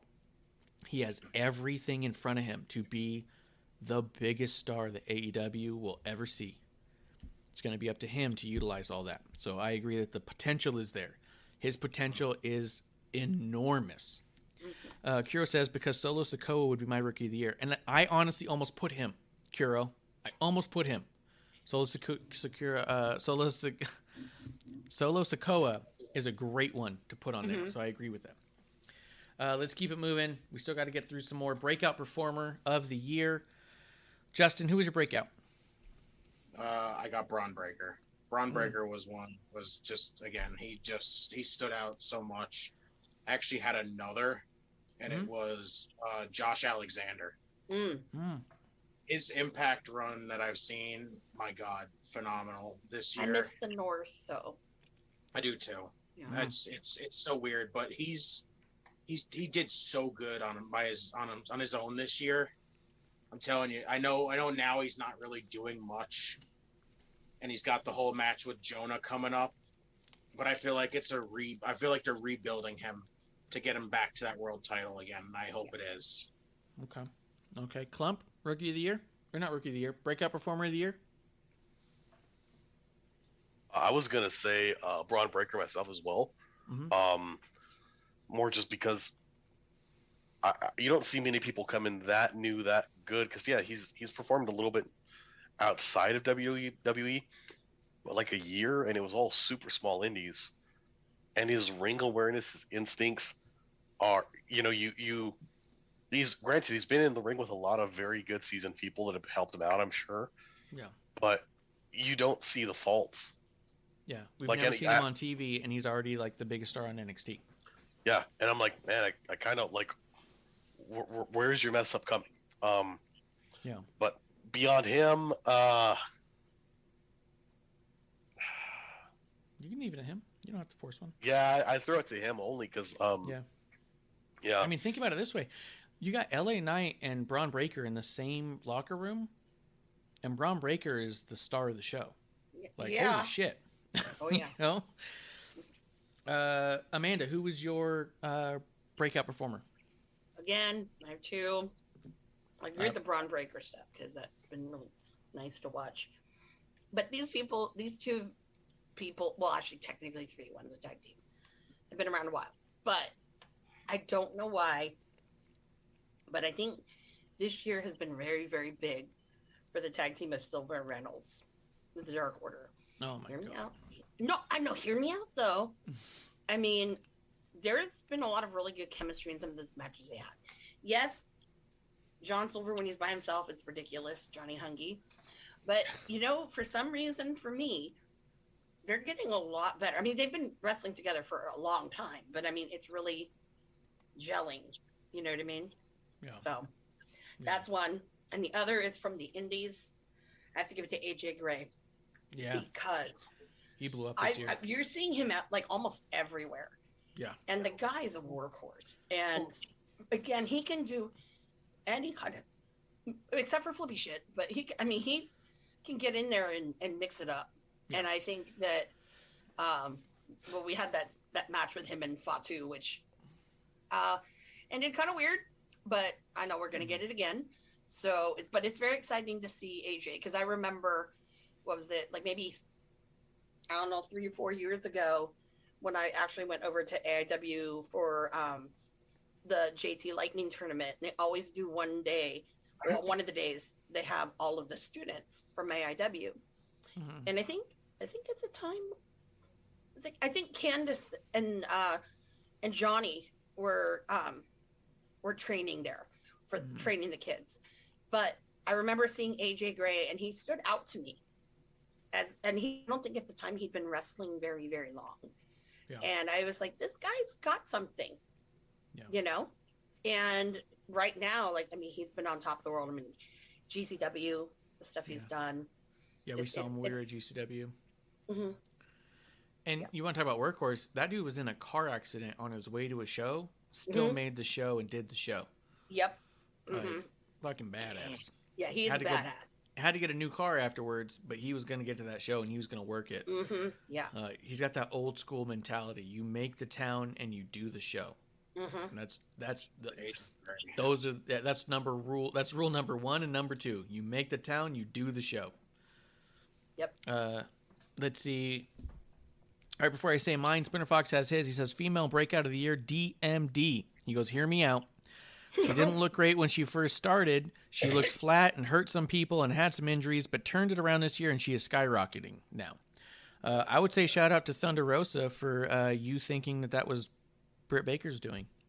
Just kidding. Mhm. Just joking. I'm taking seriously. Yeah, just winding him up. Spinner Fox says, male breakout of the year, Alex Hammerstone. Man, he broke out of the shadow as a bodyguard of MJF when MJF left MLW to AEW, and now look at him. Great. Hammerstone is incredible. And I know, Spinner Fox, you're not on Twitter. You missed it. I got to meet Hammerstone. Again, I've met him a couple times because he does local shows out here in Arizona, and he's a really nice dude. But I got to meet him the other day. He signed a drawing I did of him. I made a little... he signed the Micro Brawlers. I got a couple of them, and me and him sat there and talked wrestling and refereeing for a while. It was just, he's a really good dude too. He's not just badass on TV. And believe me, he's on my list further up the road though. My breakout performer of the year I put was actually Mandy Rose. Oh, Because Mandy Rose is someone who was always floundering on the main roster and always had a major star power about her, and not just because of her looks. She's obviously pretty and fit, but she's also very powerful, and there was always something to her that you felt like just wasn't quite there. And her going down to NXT and flourishing the way she has, to me, from the outside looking in, just from like a psychological perspective of what the fuck do I know, it looks to me like she never quite knew how good she was when she was on the main roster, because she was around a lot of the best in the business that has ever been. She was around the Four Horsewomen. She was around Asuka. She was surrounded by people who were far and away going to be on people's Mount Rushmores and people's greatest of all time lists. And I don't know that she had the confidence to execute that same way. Where when she was put down to NXT, I think she was forced to execute, and I don't think she knew how good she was. And now she's able to tap into what she's learned from all those people on the main roster. The Carmellas, the Dana Brooks even. Like, she's tapping into it on a level that I don't think she knew she could. And I think that it's coming across in spades, and it's been outstanding. And I think when she went from the main roster NXT, and everyone thought that's probably good for her. But the second she stepped out on that stage and she had to dig in with what she knows and what she's learned and what she's never got to show, you immediately went, no, she doesn't belong here. Like, she should be in the main event. What are you talking about? yeah. So, That's a really good one. so for me, it was Mandy Rose, because I think that not only did she break out on screen from the outside looking in, not knowing anybody and being a dumb drinker with a podcast, I just think that she tapped in and broke through and into a realm she didn't know she had. Kuro does say female breakout. I don't watch AEW, so Mandy Rose. Oh, that's funny. And Splinter Fox says, oh man, Hammerstone sounds like a great dude. He is, man. He's super dope. Mm-hmm. He signed a bunch of stuff for me. He signed a couple of drawings. He We signed couldn't a even couple say of micro he's brawlers. a friend of the show. That's true. He follows all of us, and he's always been good to me. Yeah. Yeah, he's great. Actually, last time I saw Hammerstone, I was like, he had new gear, and I'm like, whoa. And then I don't know what it was, but I was like, dude, this gear makes your legs look even more incredible and impressive than they were. He was really like, oh yeah. I said, I noticed that right away when he came out, and I'm like, not to stare, but I was just like, whoa, Oh, yeah. I'm liking this gear. Nah, and Besides he's the really acid nice. wash, look. I was talking about being a ref, and the way he was talking to me was like, he was talking to me like, oh, so do you want to do more? Like, it was really like inquisitive, and what are you going to do with this? And like, it almost like, I'm not saying he did, but he was the kind of dude that gave the impression that it got real close to being like, hit me up, let's get you on a show, was the really where it kind of felt like. But obviously I do a lot of podcast things for other podcasts as well. So, but he's just a badass, really nice guy. Let's see. Kuro says, male breakout, surprisingly EC3. It is surprising, because what the fuck are you talking about? Kuro says, Marsh stole my breakout. Spinner Fox says, I should give NXT a look again. Nah, ha ha ha. Yeah, no, I think it'd be worth watching some of Mandy Rose's segments, though. I think you would enjoy it. And says, Toxic Attraction, yeah, great. they're doing great. And Spinner Fox says, Hammerstone and NJPW, dude, that would be amazing. He would be, quote, a wrestling god in Japan. I agree, 100%. Yep. Let's keep it moving. One more round. Something we wanted to see more of that we didn't get enough of. I put Cora Jade. It is what it is. I'm just excited to see her. I think she's doing great. Ready for more, whatever that is. Let's go to Klump. Klump, what is your something? One more round. One more round. Honestly, probably would have been more Bray Wyatt. Like, Sure. just I know whatever he does is going to be creative and awesome, but that character, what it was, I didn't want it to end. Mm-hmm. So that, and I know that's main roster too, so sorry. Beyond that, trying to think anything at EW or NXT. Well, I It's all right. can. It's all right, Amanda. Oh, Go ahead. more of fuck, I forget his name because I hate him so much now. What's the scary blonde guy? Doesn't talk. Aleister Dexter Black? Loomis? Oh, Dexter Dexter. Loomis. Him not attached to Indy Hartwell. Loved him.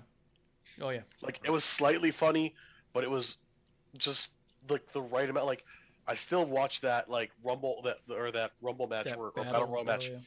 where he's just like hanging in the corner for like 10 fucking minutes, not moving, and it keeps getting funny, then not funny, then funnier, then not funny, then funniest, and you're like that. So I could do more of that.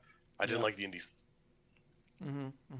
Amanda, I have one AEW and one NXT. go ahead. But the NXT weighs more than the AEW. Okay. We need more fucking Cameron Grimes and goddamn LA Knight. Let me Yeah. tell you. Let me tell you something. Talk to me. Talk to me. Yeah. Yeah. I think that because they have such great chemistry together, and it really, you saw the showcase of, hearing LA Knight and his, his talking, because I think that that's really shined, and I think more people need to hear that. But also too, I mean, with Cameron Grimes, I mean, he's gotten some really horrible storylines. Yeah. And I think that that was one that really kind of fit. It made a good fit. And I think it ended way too early. So definitely we need more Cameron Grimes than LA Knight. I'm all pro that. So, and the other one that I never get enough of AEW, goddamn motherfucking Joey Janela. I'm sorry. Oh yeah. Put out a missing persons report on him. Seriously, I was about to. And he had a phenomenal match with Sonny Kiss on the internet wrestling. But I really think that he needs, that's his thing, is he's very theatrical.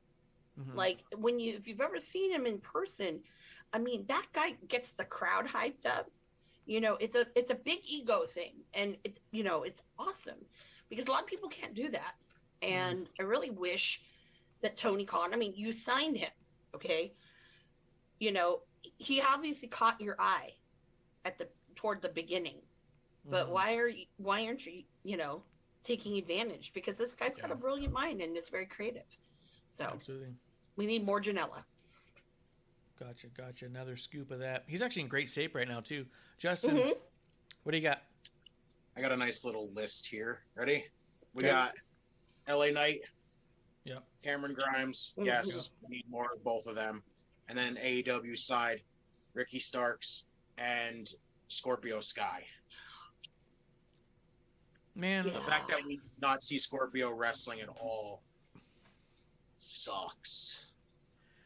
when I watched Double or Nothing, when the first Double or Nothing happened, I remember turning to my girlfriend at the time and being like, this Scorpio Sky dude, I was like, I see so much in him. There's a charisma. There's a talent here. This could be their Rock. This could be a huge megastar on their hands. And they have done nothing to flourish that at all. Scorpio Sky to me is one of the biggest disappointments of AEW. Not that he's not capable, but that they don't utilize him to what I think his potential truly is. They've really made him a boring throwaway character, and it just sucks because I think that there's so much there. I thought this dude could be the guy you hang your brand on for years, and he's nowhere near that. And I just don't get it, because when I watch the whole show, top to bottom, I always go, none of these guys are as good as him most of the time. Yeah. So, but at this point, we got Daniel Bryan, they got other people, whatever. But that's a good one too. In the chat real quick, Sprinter Fox says more of GCW, Hammerstein Ballroom, baby. Also more of Joey. He goes, that dude is bulked up. Yeah, he's F it. dope now. I've never seen Janela like that. I hit him up. I was like, "Whoa, dude, Yeah, what are you doing? who's this man? You obviously are not drinking right now, Mhm. or if you are, you're hiding it very well." Spin Fox says, F it, make a dark title and let him be the man. He goes, plus he's a great scout for talent. Half that roster is from him, I bet. And Spin Fox says, I think Sky is hiding an injury or something. This is unlike him. He was wrestling week after week before this year. I don't know what it is. Yeah, I hear you on that too. Let's keep it going. The This Is Awesome moment of the year. Amanda, what do you got? I have two. The first was the debut of MSK, because I think this MSK. blew everybody away. Because if you didn't know who they were, and you've heard the hype, and I know Mark, we had talked about this on episode 1, that this was huge. I mean, it was for me, it was really hard to let go from the indies, to let people go. But when they came on, and they just that was just explosion. And I don't think a lot of people realize what they have, what they're getting now. So I think that was a huge one. And then my other one is finally Hangman is the AEW champ. Is it too late?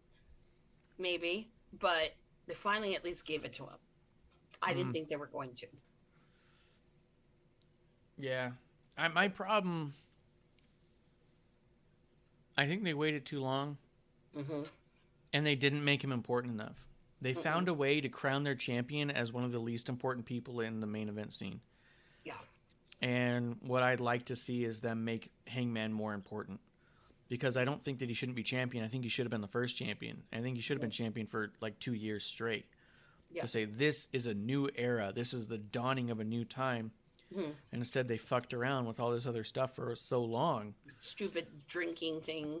And the stupid drinking thing, that it just really undermined everything that he was, to the point where when they gave Paige the championship, I remember really looking at the screen being like, really? Like, I wasn't as thrilled as I wanted to be. I remember during Jericho and Paige screaming at the TV, being fucking mad. How could they let it go to Jericho? How could they not crown Paige and make a statement? That by the time Paige won it, I just went, oh, that's weird.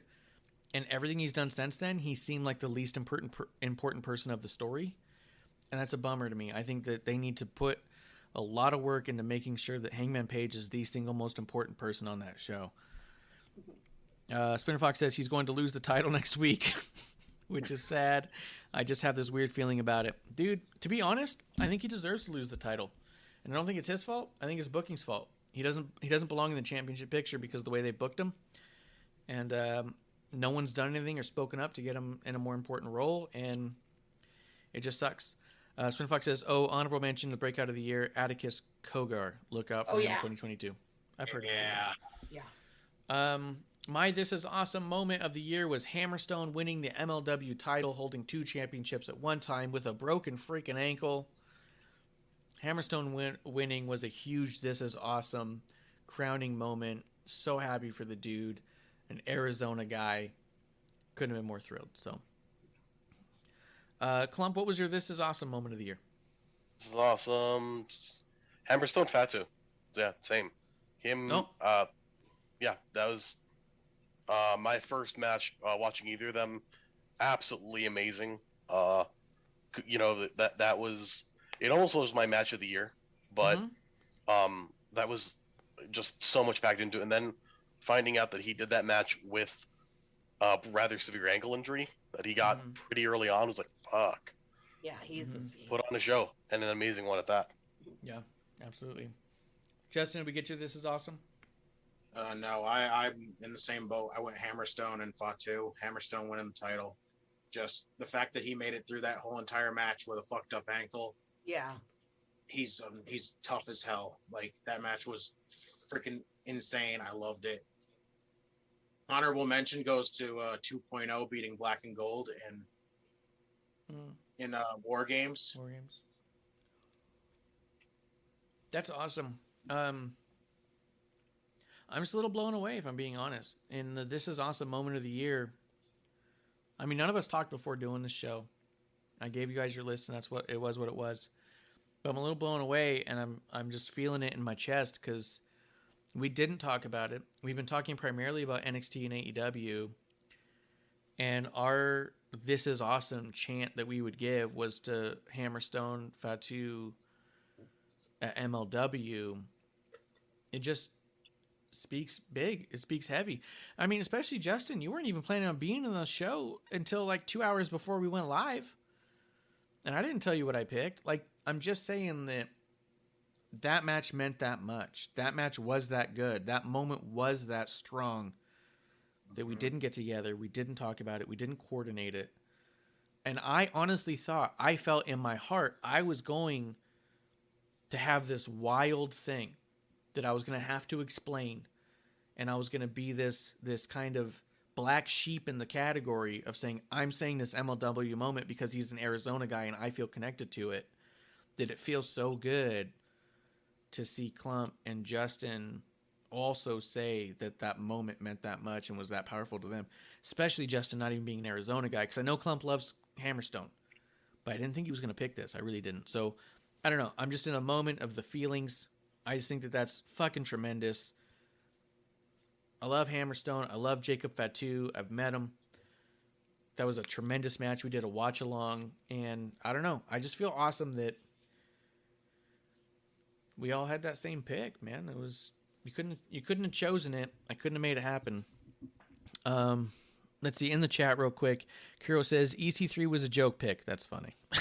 And he says, if I was being serious, I'd say Rich Swann, but none of you watch Impact. That's only true because none of us watch Impact. And Spinner Fox but I know says, who Rich Swann is, and Rich Swann's great. I do too. Rich Swann is awesome. Yeah. Spinner Spinner Fox says, his wife a little better, but you know. Return of the I'll leave that one on the table, the wife joke. But Spinner Fox says, awesome moment of the year. All of the wrestling that is accessible now.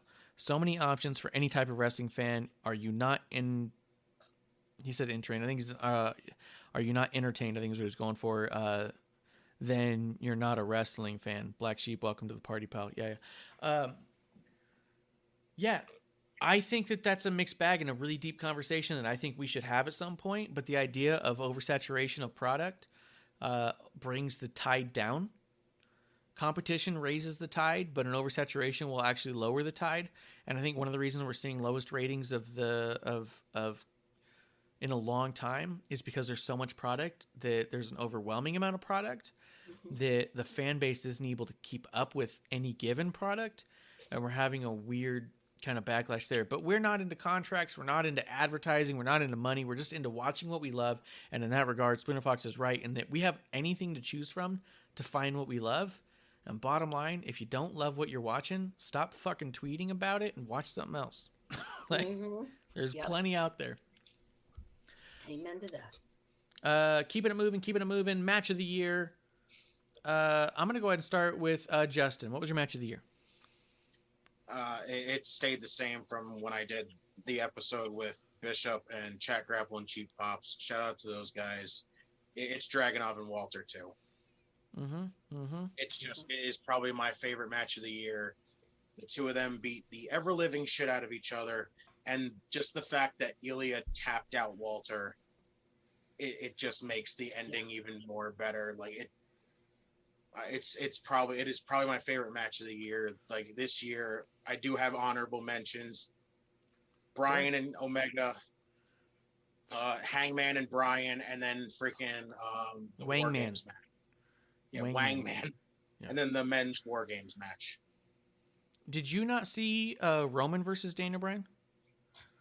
No, I loved Roman and Bryan. And you still liked Omega, Bryan? Yeah, I liked Omega and Bryan. It to me, again, I know everyone was like, oh, it ended in a time limit draw. I love the match. All right, you can love the match. I would just, out of curiosity, if you watch those matches back to back, be curious what, or even, you know, it'd be neat if you put them both up on your screen at the same time and figured out which one you were drawn into. They're both good. They're both very, very good. It was I'm probably serious. the Omega one. It was probably the Omega one more than the Hangman one, sadly. And I love the Hangman and Bryan one, but I love the Omega one just a little bit more. Well, and also the Roman one. And the Roman one is Fucking killer. incredible. Amanda, match of the year. Well, my first one really was Fatu and Hammerstone. So good. That was just so good. And I mean, I mean, all the feels with that one. I mean, that one was just, and then, yeah, it's like, that's how I feel. Like everybody, when he got injured, we knew that he was injured with that broken ankle. It was like, whoa, Oh yeah. that's intense because obviously I've seen Oos wrestle a lot and Oos is a strong mofo. Yep. So I think that's, you know, that's something to say right there. I mean, Yeah.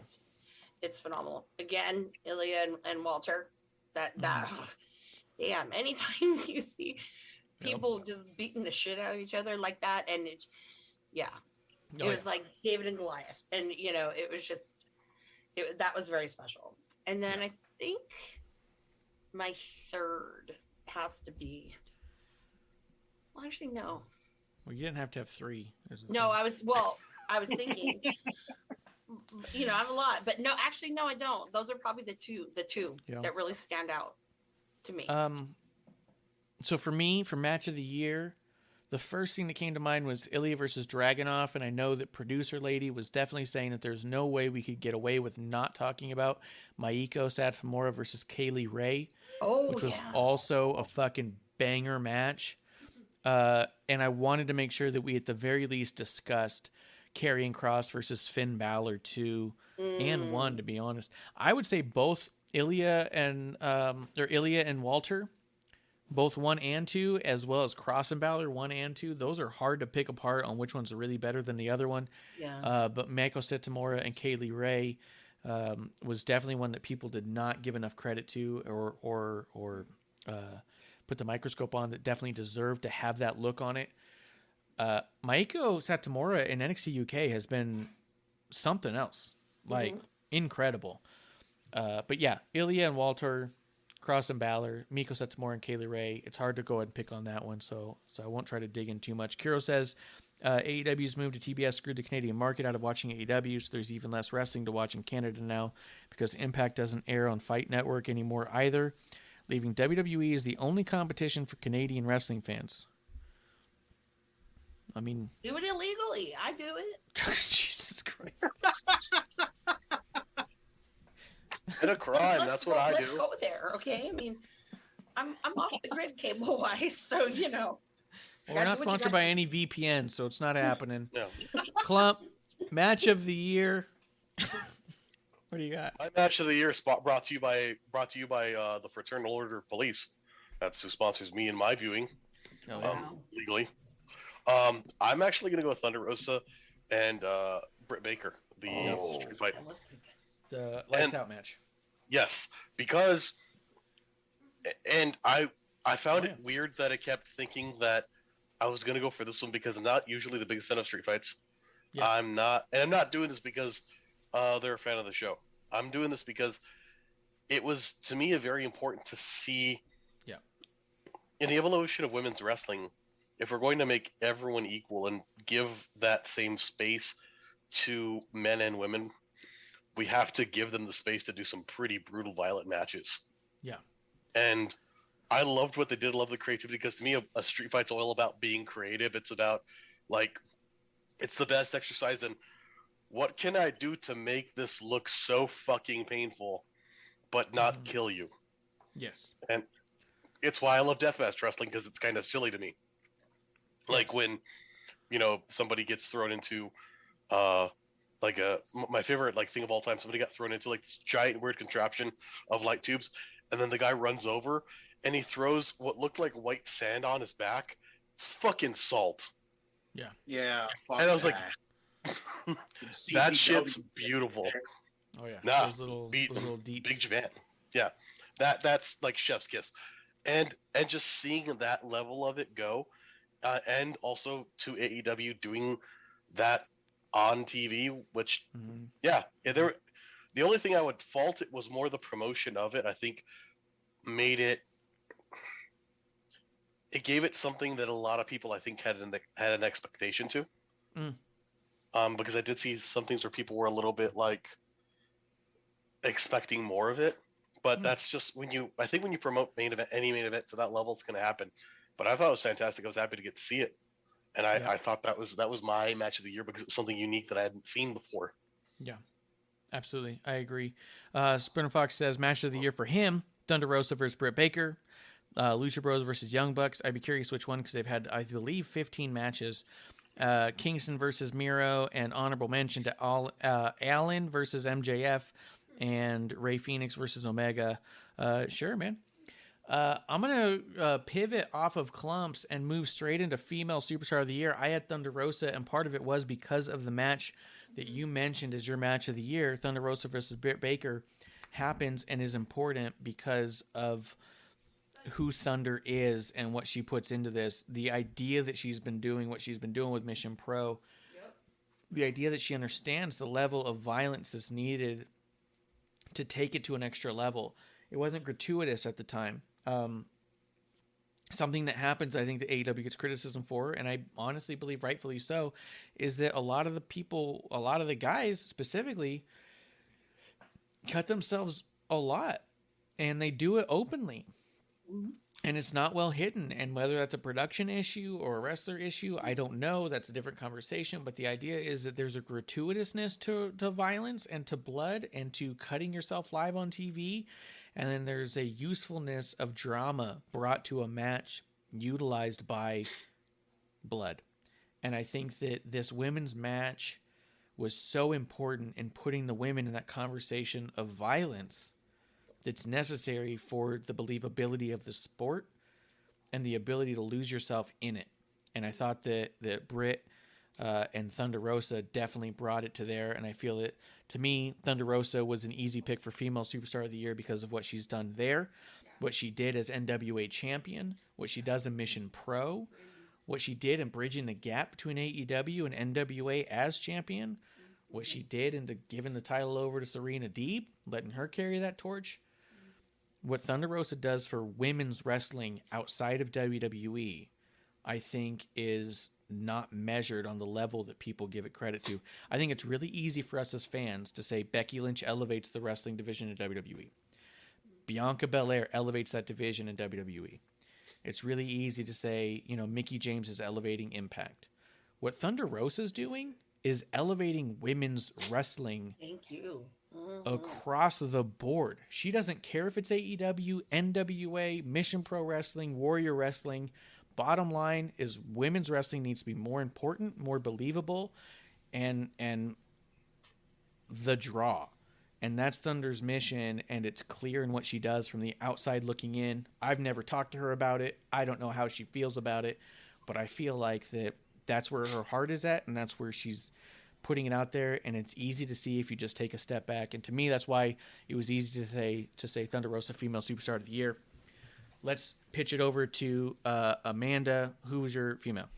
It's Thunder Rosa. I mean, what she does for women's wrestling is phenomenal. And sometimes I wish there are other women who kind of follow her lead. Mm-hmm. So she's definitely a big trailblazer, and is not going to stop. And not only that too, but I think that she really bridges a lot of different gaps, not only just with promotions and stuff. I think also with like fans, because she has a very big contingent of fans that are younger, so and older, and so she really kind of runs the gamut with everybody. And I can't think of someone who would say, "Oh, I don't like Thunder Rosa." I don't think there's anybody who could say that. No. And be like serious and say, "Oh, I don't like Thunder Rosa." But I think that what she does is just amazing. The other person I had also picked too was Serena Deeb. Yeah, she's fantastic. She, I think, is another one that I think is really kind of, she's got the mindset of, let's kind of try to elevate some of these women, and I really hope that she is doing a lot of training behind the scenes with some of the women. Mm-hmm. I really hope so. So, because she's so good, and just, I think people don't She's a force. don't see her, that way, because everyone's going to remember, oh yeah, she's the chick who, shaved your head with CM Punk and Luke Gallows. Oh yeah. So no, she's a lot more than that. I mean, she's really, really phenomenal, and that's another, one for young female wrestlers to look up to. So yeah, those are my two. Yeah, absolutely. I don't think people can talk about Trish and Lita being trailblazers and try to negate the idea of what Thunder and Serena Deeb have done in the past year or two in any kind of lesser light. Justin, we're going to go to you, female superstar of the year. Yeah, it was Thunder. She always elevates everything she does. I wish I could get, and I haven't gotten to see any Mission Pro, and I want to so bad. She's now to me replaced a certain somebody who we don't talk about anymore as probably the best female wrestler you're going to see today. Yeah. If you go to missionprowrestling.net, you can usually find leaks to some of those things. I will say it's all pay to play, and that's a little bit of unfortunate, but it is what it is. It's a small promotion, and they need to keep the lights on, so to speak. I would not. Disclaimer. I actually pay for Mission Pro. I would not do my. Yeah, Tony Khan has enough money. He doesn't need my money. I got you there. Right before we go to Klump, let me hit the chat real fast. Kuro says, laugh at me. My match of the year is Christian Cage and Jurassic Express versus Super Click. I will laugh at you. Splinter Fox says, female of the year, hands down, Thunder Rosa. The grind she was everywhere in 2021. Mission Pro, Impact, NWA, Warrior Wrestling, GCW, and AEW, baby. Plus, she makes everyone that is in the ring with her a star. Can't argue any of those points. Kuro says, female star of the year for him, Utami Hayashishita.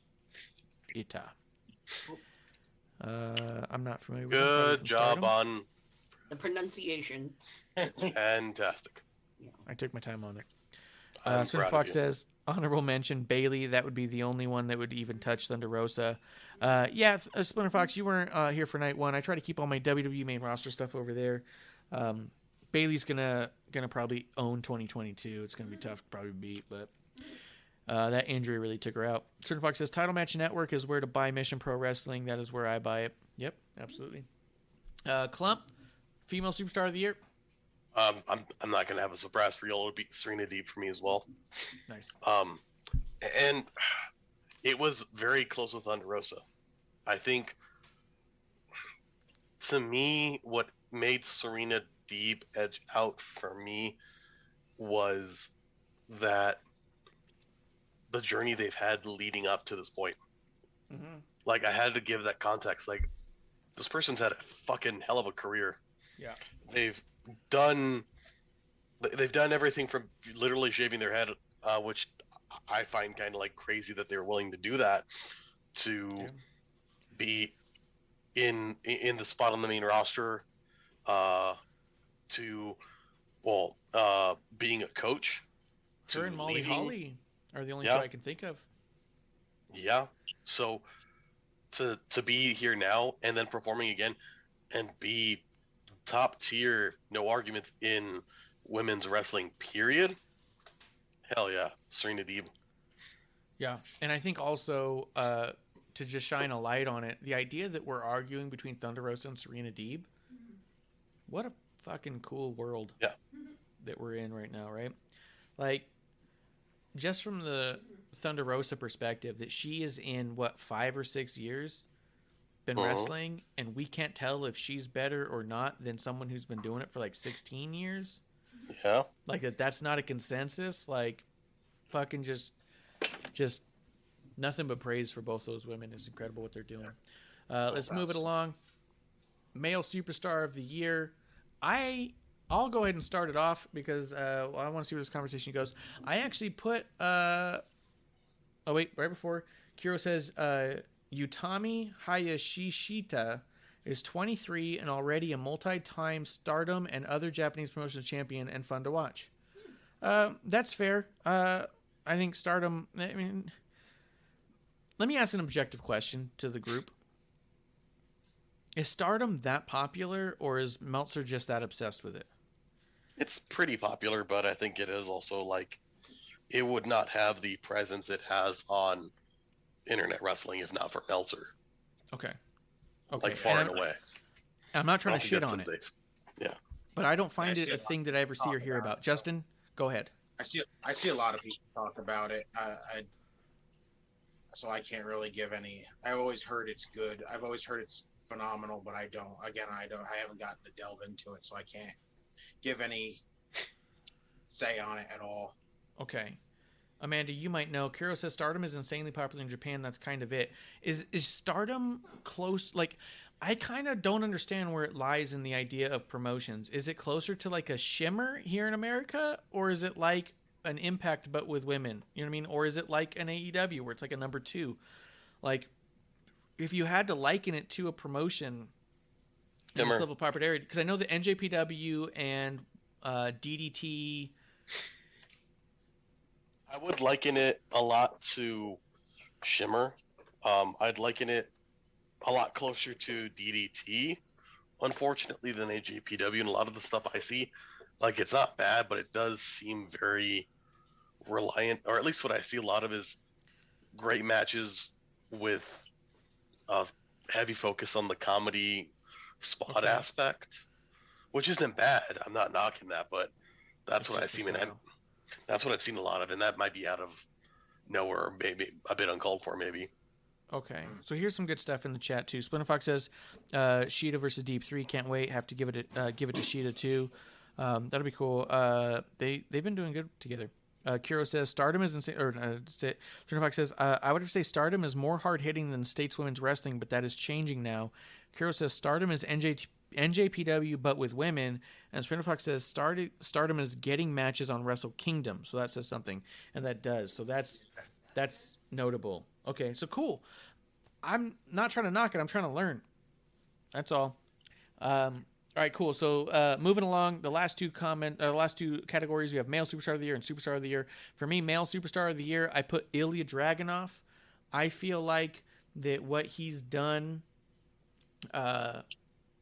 in 1 year's time, he main evented WrestleMania and has a killer match with Roman Reigns on SmackDown as he leaves the company, in which that Roman's even able to say, "I beat him so bad he had to leave." But also in a match where in the match you couldn't tell if he was going to win or lose. And now Bryan moves on. Wait, why am I talking about Daniel Bryan? Yeah, you're talking about Ilya Dragunov. I was reading them in the wrong order. Male Superstar of the Year, Ilya Dragunov. Ilya Dragunov had to... I was like, what? Yeah, I moved over. Ilya Dragunov. It's only episode 1, guys. It's not a big deal. Ilya Dragunov. It's a big deal. Had to step into the role that Pete Dunne and Walter set for him. And those are massive shoes to fill. And Ilya Dragunov went from being this kind of weaselly, rascally villain to this hard-hitting, serious wrestler who's going to hold this title in the way that only Pete Dunne and Walter have done before. And he's believable and badass and putting on matches of the year within the same year that he even started really being talked about in the conversation. So for me, Male Superstar of the Year is Ilya. And then we'll talk about why Daniel Bryan's my Superstar of the Year. Let's go ahead and move to Amanda. Who is your Male Superstar of the Year? You know, honestly, there's way too many people. So this was hard. So I actually would have to say, hear me out, people. I'm not saying Ricky Starks. No.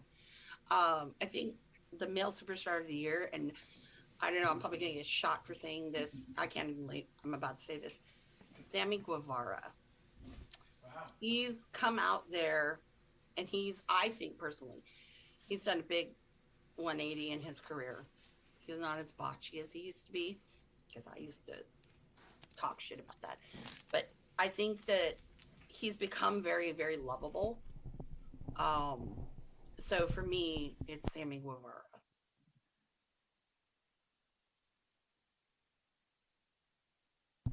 That is a hell of a take. Mm-hmm. But it makes sense. And he has me blocked on Twitter, by the way. That's funny. No, it's not funny. Yeah, well, it's kind of fun. Yeah. Let's see, in the chat, Kuro does say, I need to say, to Klump's point, women's wrestling in Japan isn't seen as wrestling, sadly, so it's given a much more comedic approach. Kuro also says Funaki is actually to blame for that. Serena Fox says, you fucked up. Totally did. But it's only episode 1. It's not a big deal. He does say male wrestler of the year, Eddie Kingston. So many great matches and a whole lot of losses. So shouts to the jobbers. Kuro says...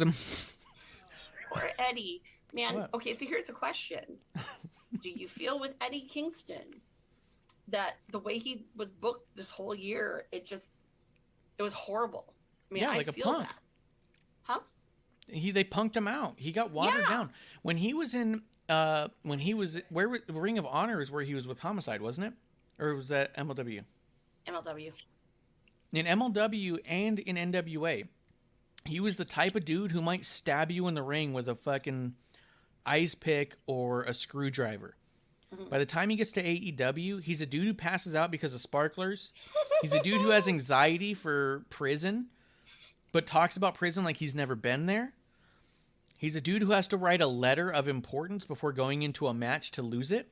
And he's a dude who can't get the job done when his mouth talks him into a fight he can't get away from. He is an idiot at a bar who talks to the point where he gets knocked out and everyone laughs and walks away. That's what they've done to Eddie Kingston. And that's what sucks, is because I fucking love Eddie Kingston. Yeah. And watching him in AEW is embarrassing. Because they go, oh man, I used to believe this guy. I used to believe in this guy. I used to think he had a chance.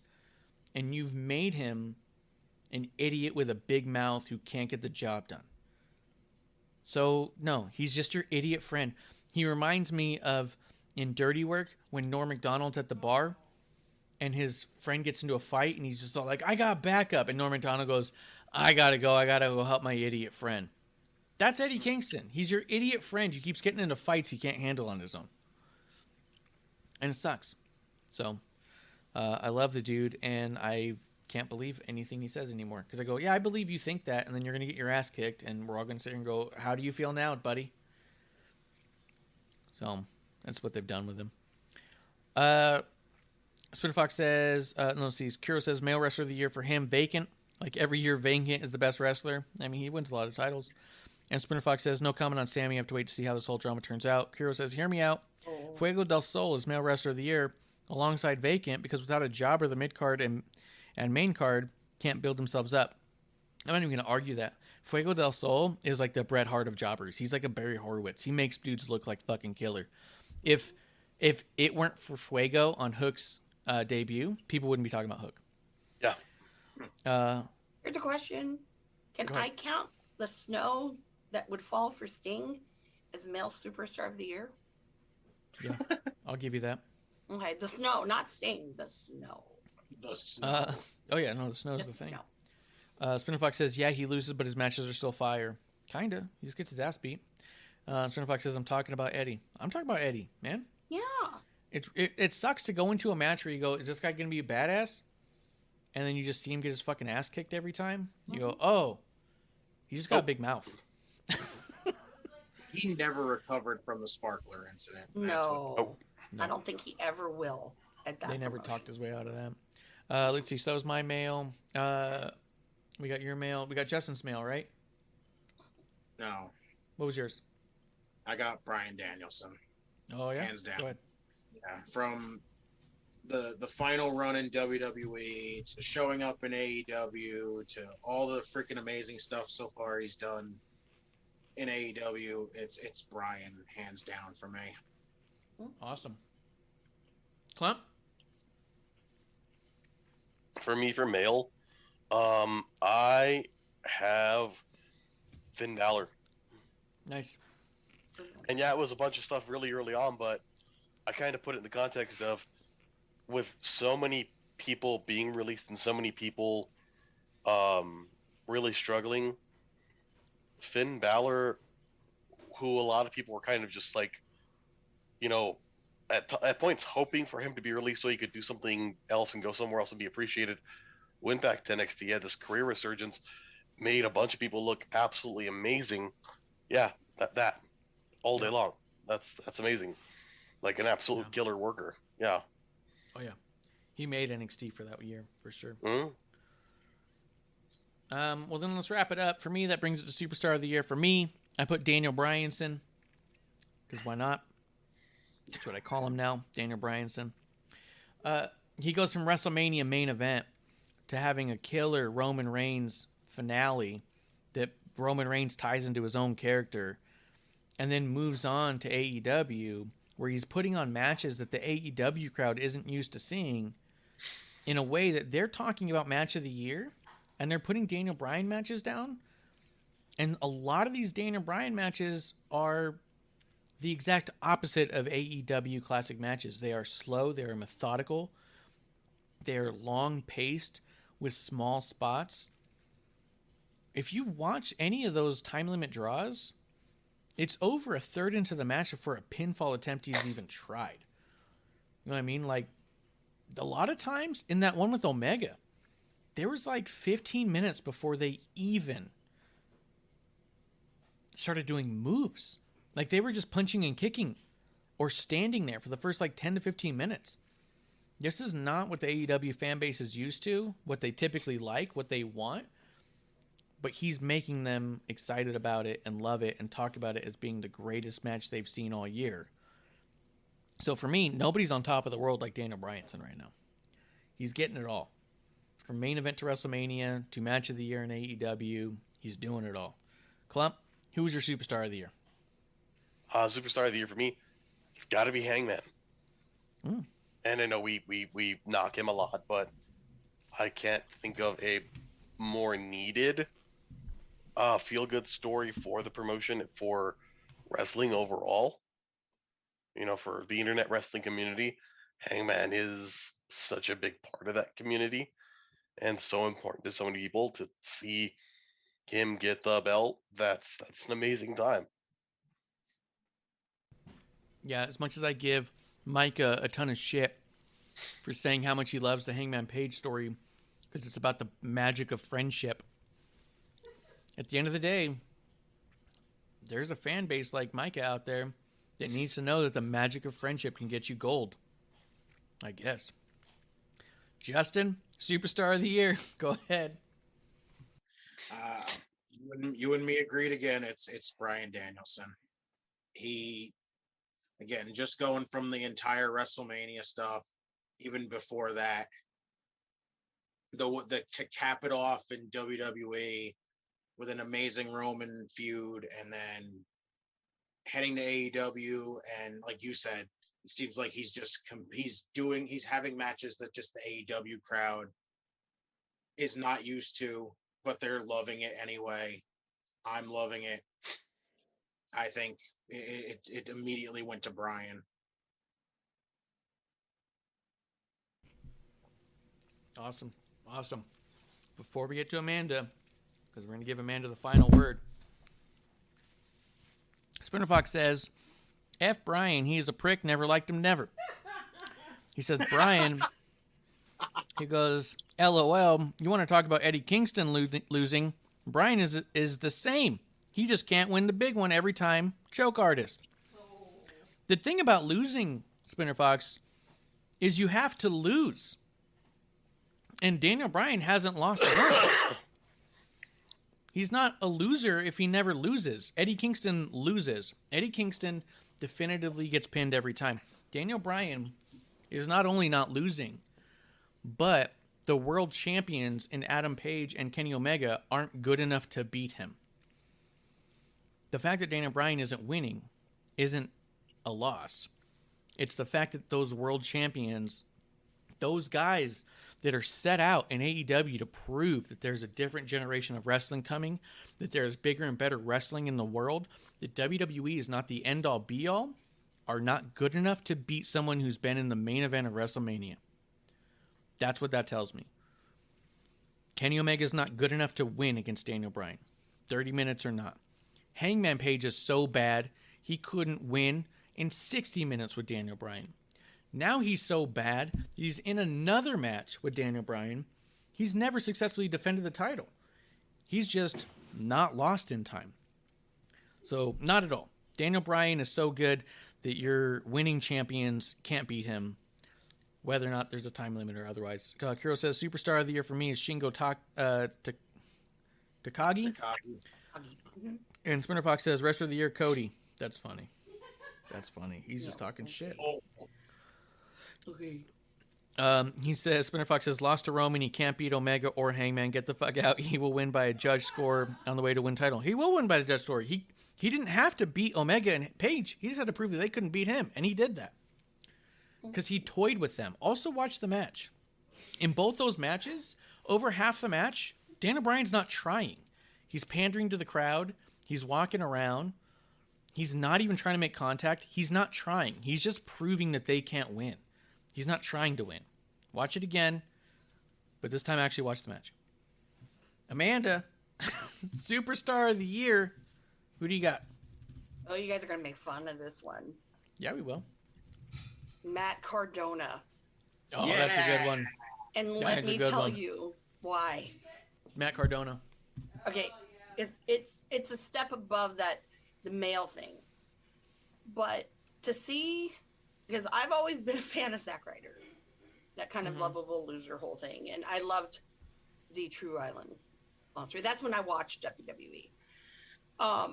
But to see what he's done this whole year with him wrestling, yeah, there was those one-offs here and there, but it's with GCW where that just was fire. I never expected to see this side of him. I remember when Gage lost the belt to him. Oh my God, I thought that place was going to burn down. I really did, at the Showboat or whatever they call it. Yeah, incredible. In Atlantic City. And the heat. I've never, ever seen that much heat from somebody who, everyone's like, he's a good wrestler, or whatever. But the heat he brings, it's incredible. Like absolutely like incredible. And I think that, and even he's taking it out into social media and all of that other things. And I think it's amazing. I don't listen to his podcast, so I don't know if he's bringing some of that in. But I will say that everything he does this year and has done is money. And I think that, if you haven't seen him in one of these GCW situations, you need to. And especially that Gage match, because I didn't think he had it in him, to be quite honest. I thought it was going to be like David Arquette 2.0. And I was there for the David Arquette one. But no, he surprised me. I didn't think he was going to bump or anything. I did not think that. But no, he got in there and mixed it up. So that's my superstar of the year.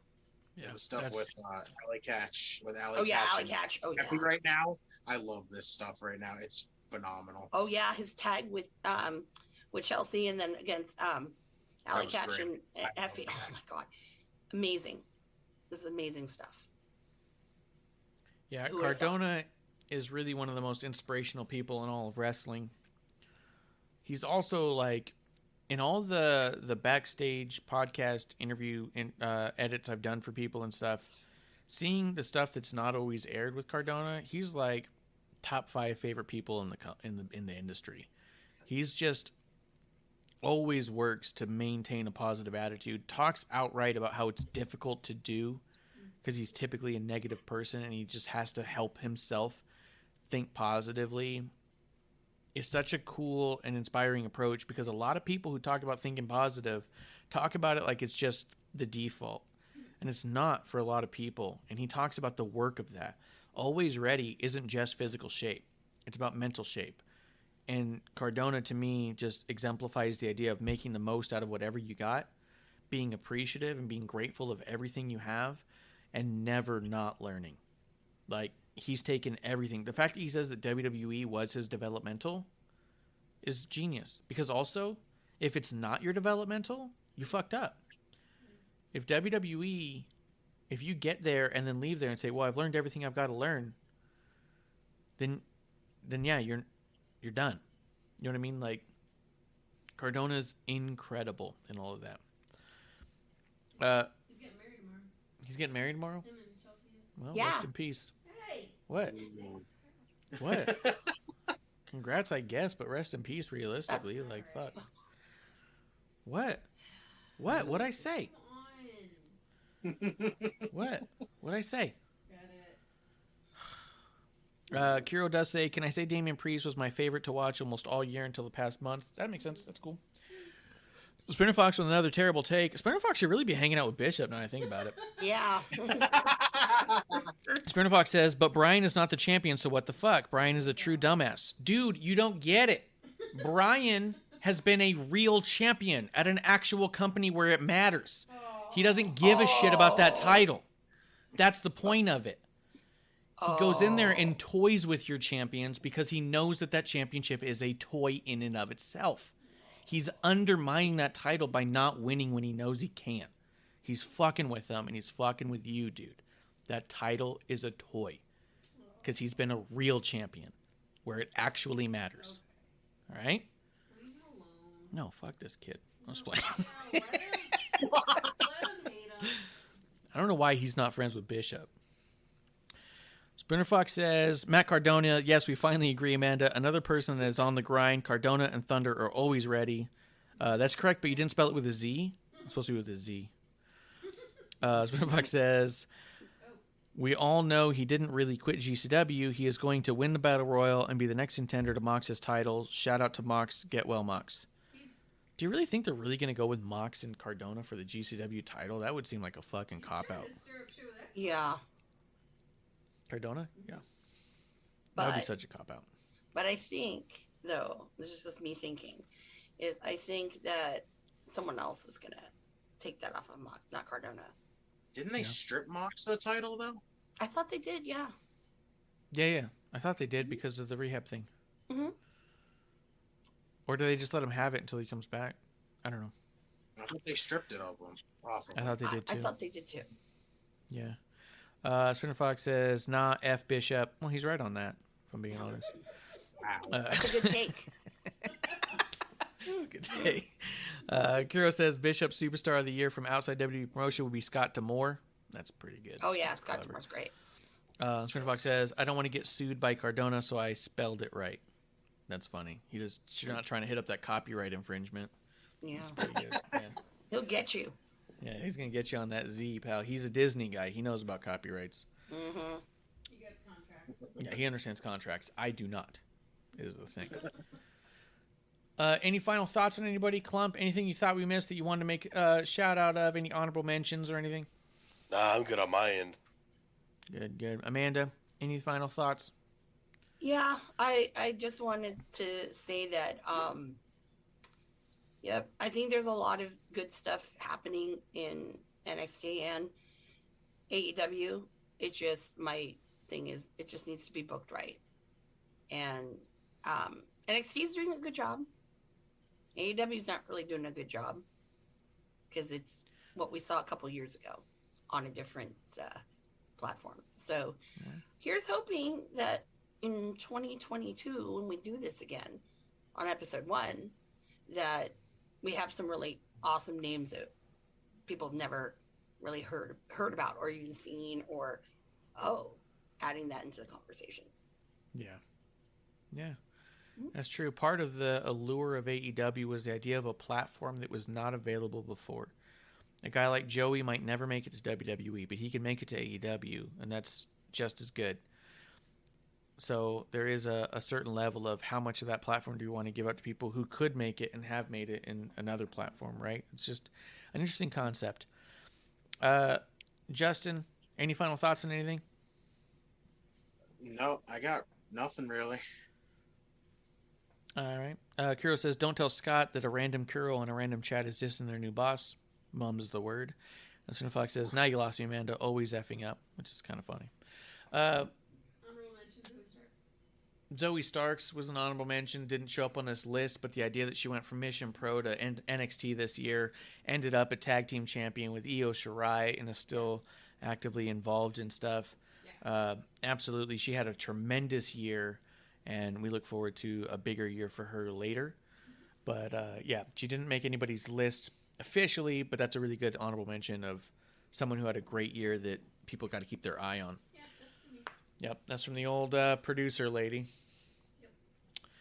Guys, enjoy your new year. We have enjoyed this past year with all of you coming through and having a drink with us, being our drinking buddies right here in the dive bar of the IWC.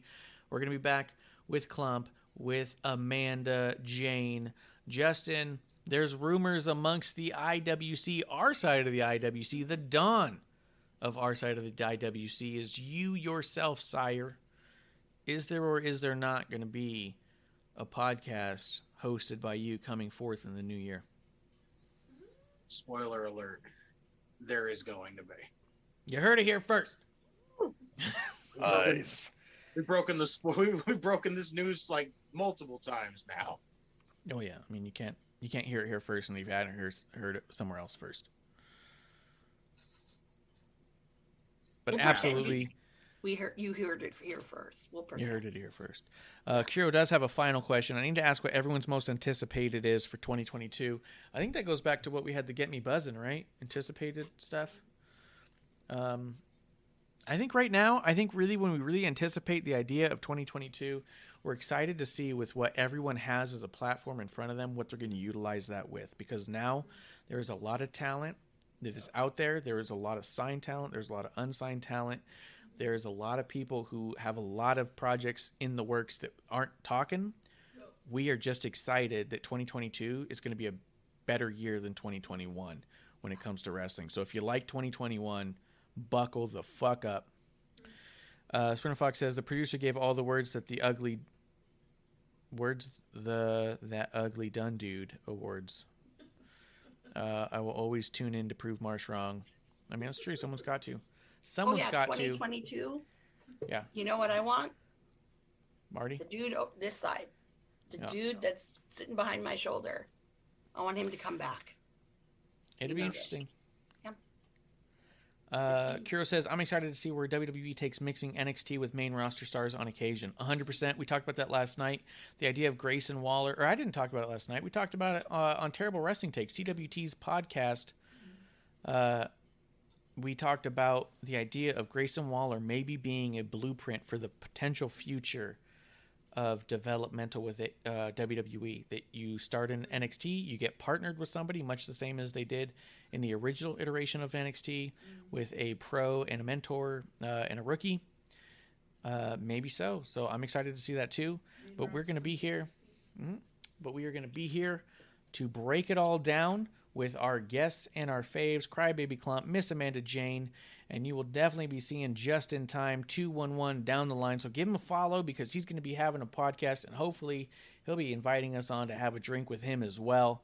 Guys, thank you for coming by and having a drink with us all year. And we look forward to this next one. Happy New Year. Happy New Year. Stay safe. Happy New Year, y'all. And cheers. That's last call right here in the dive bar of the IWC. Cheers.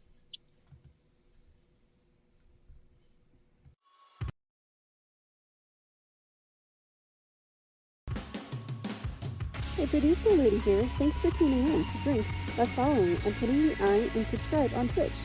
Or subscribe and review our podcast on Apple Podcasts or wherever you listen to us. Cheers. I would never have a drink with wrestling on the rocks.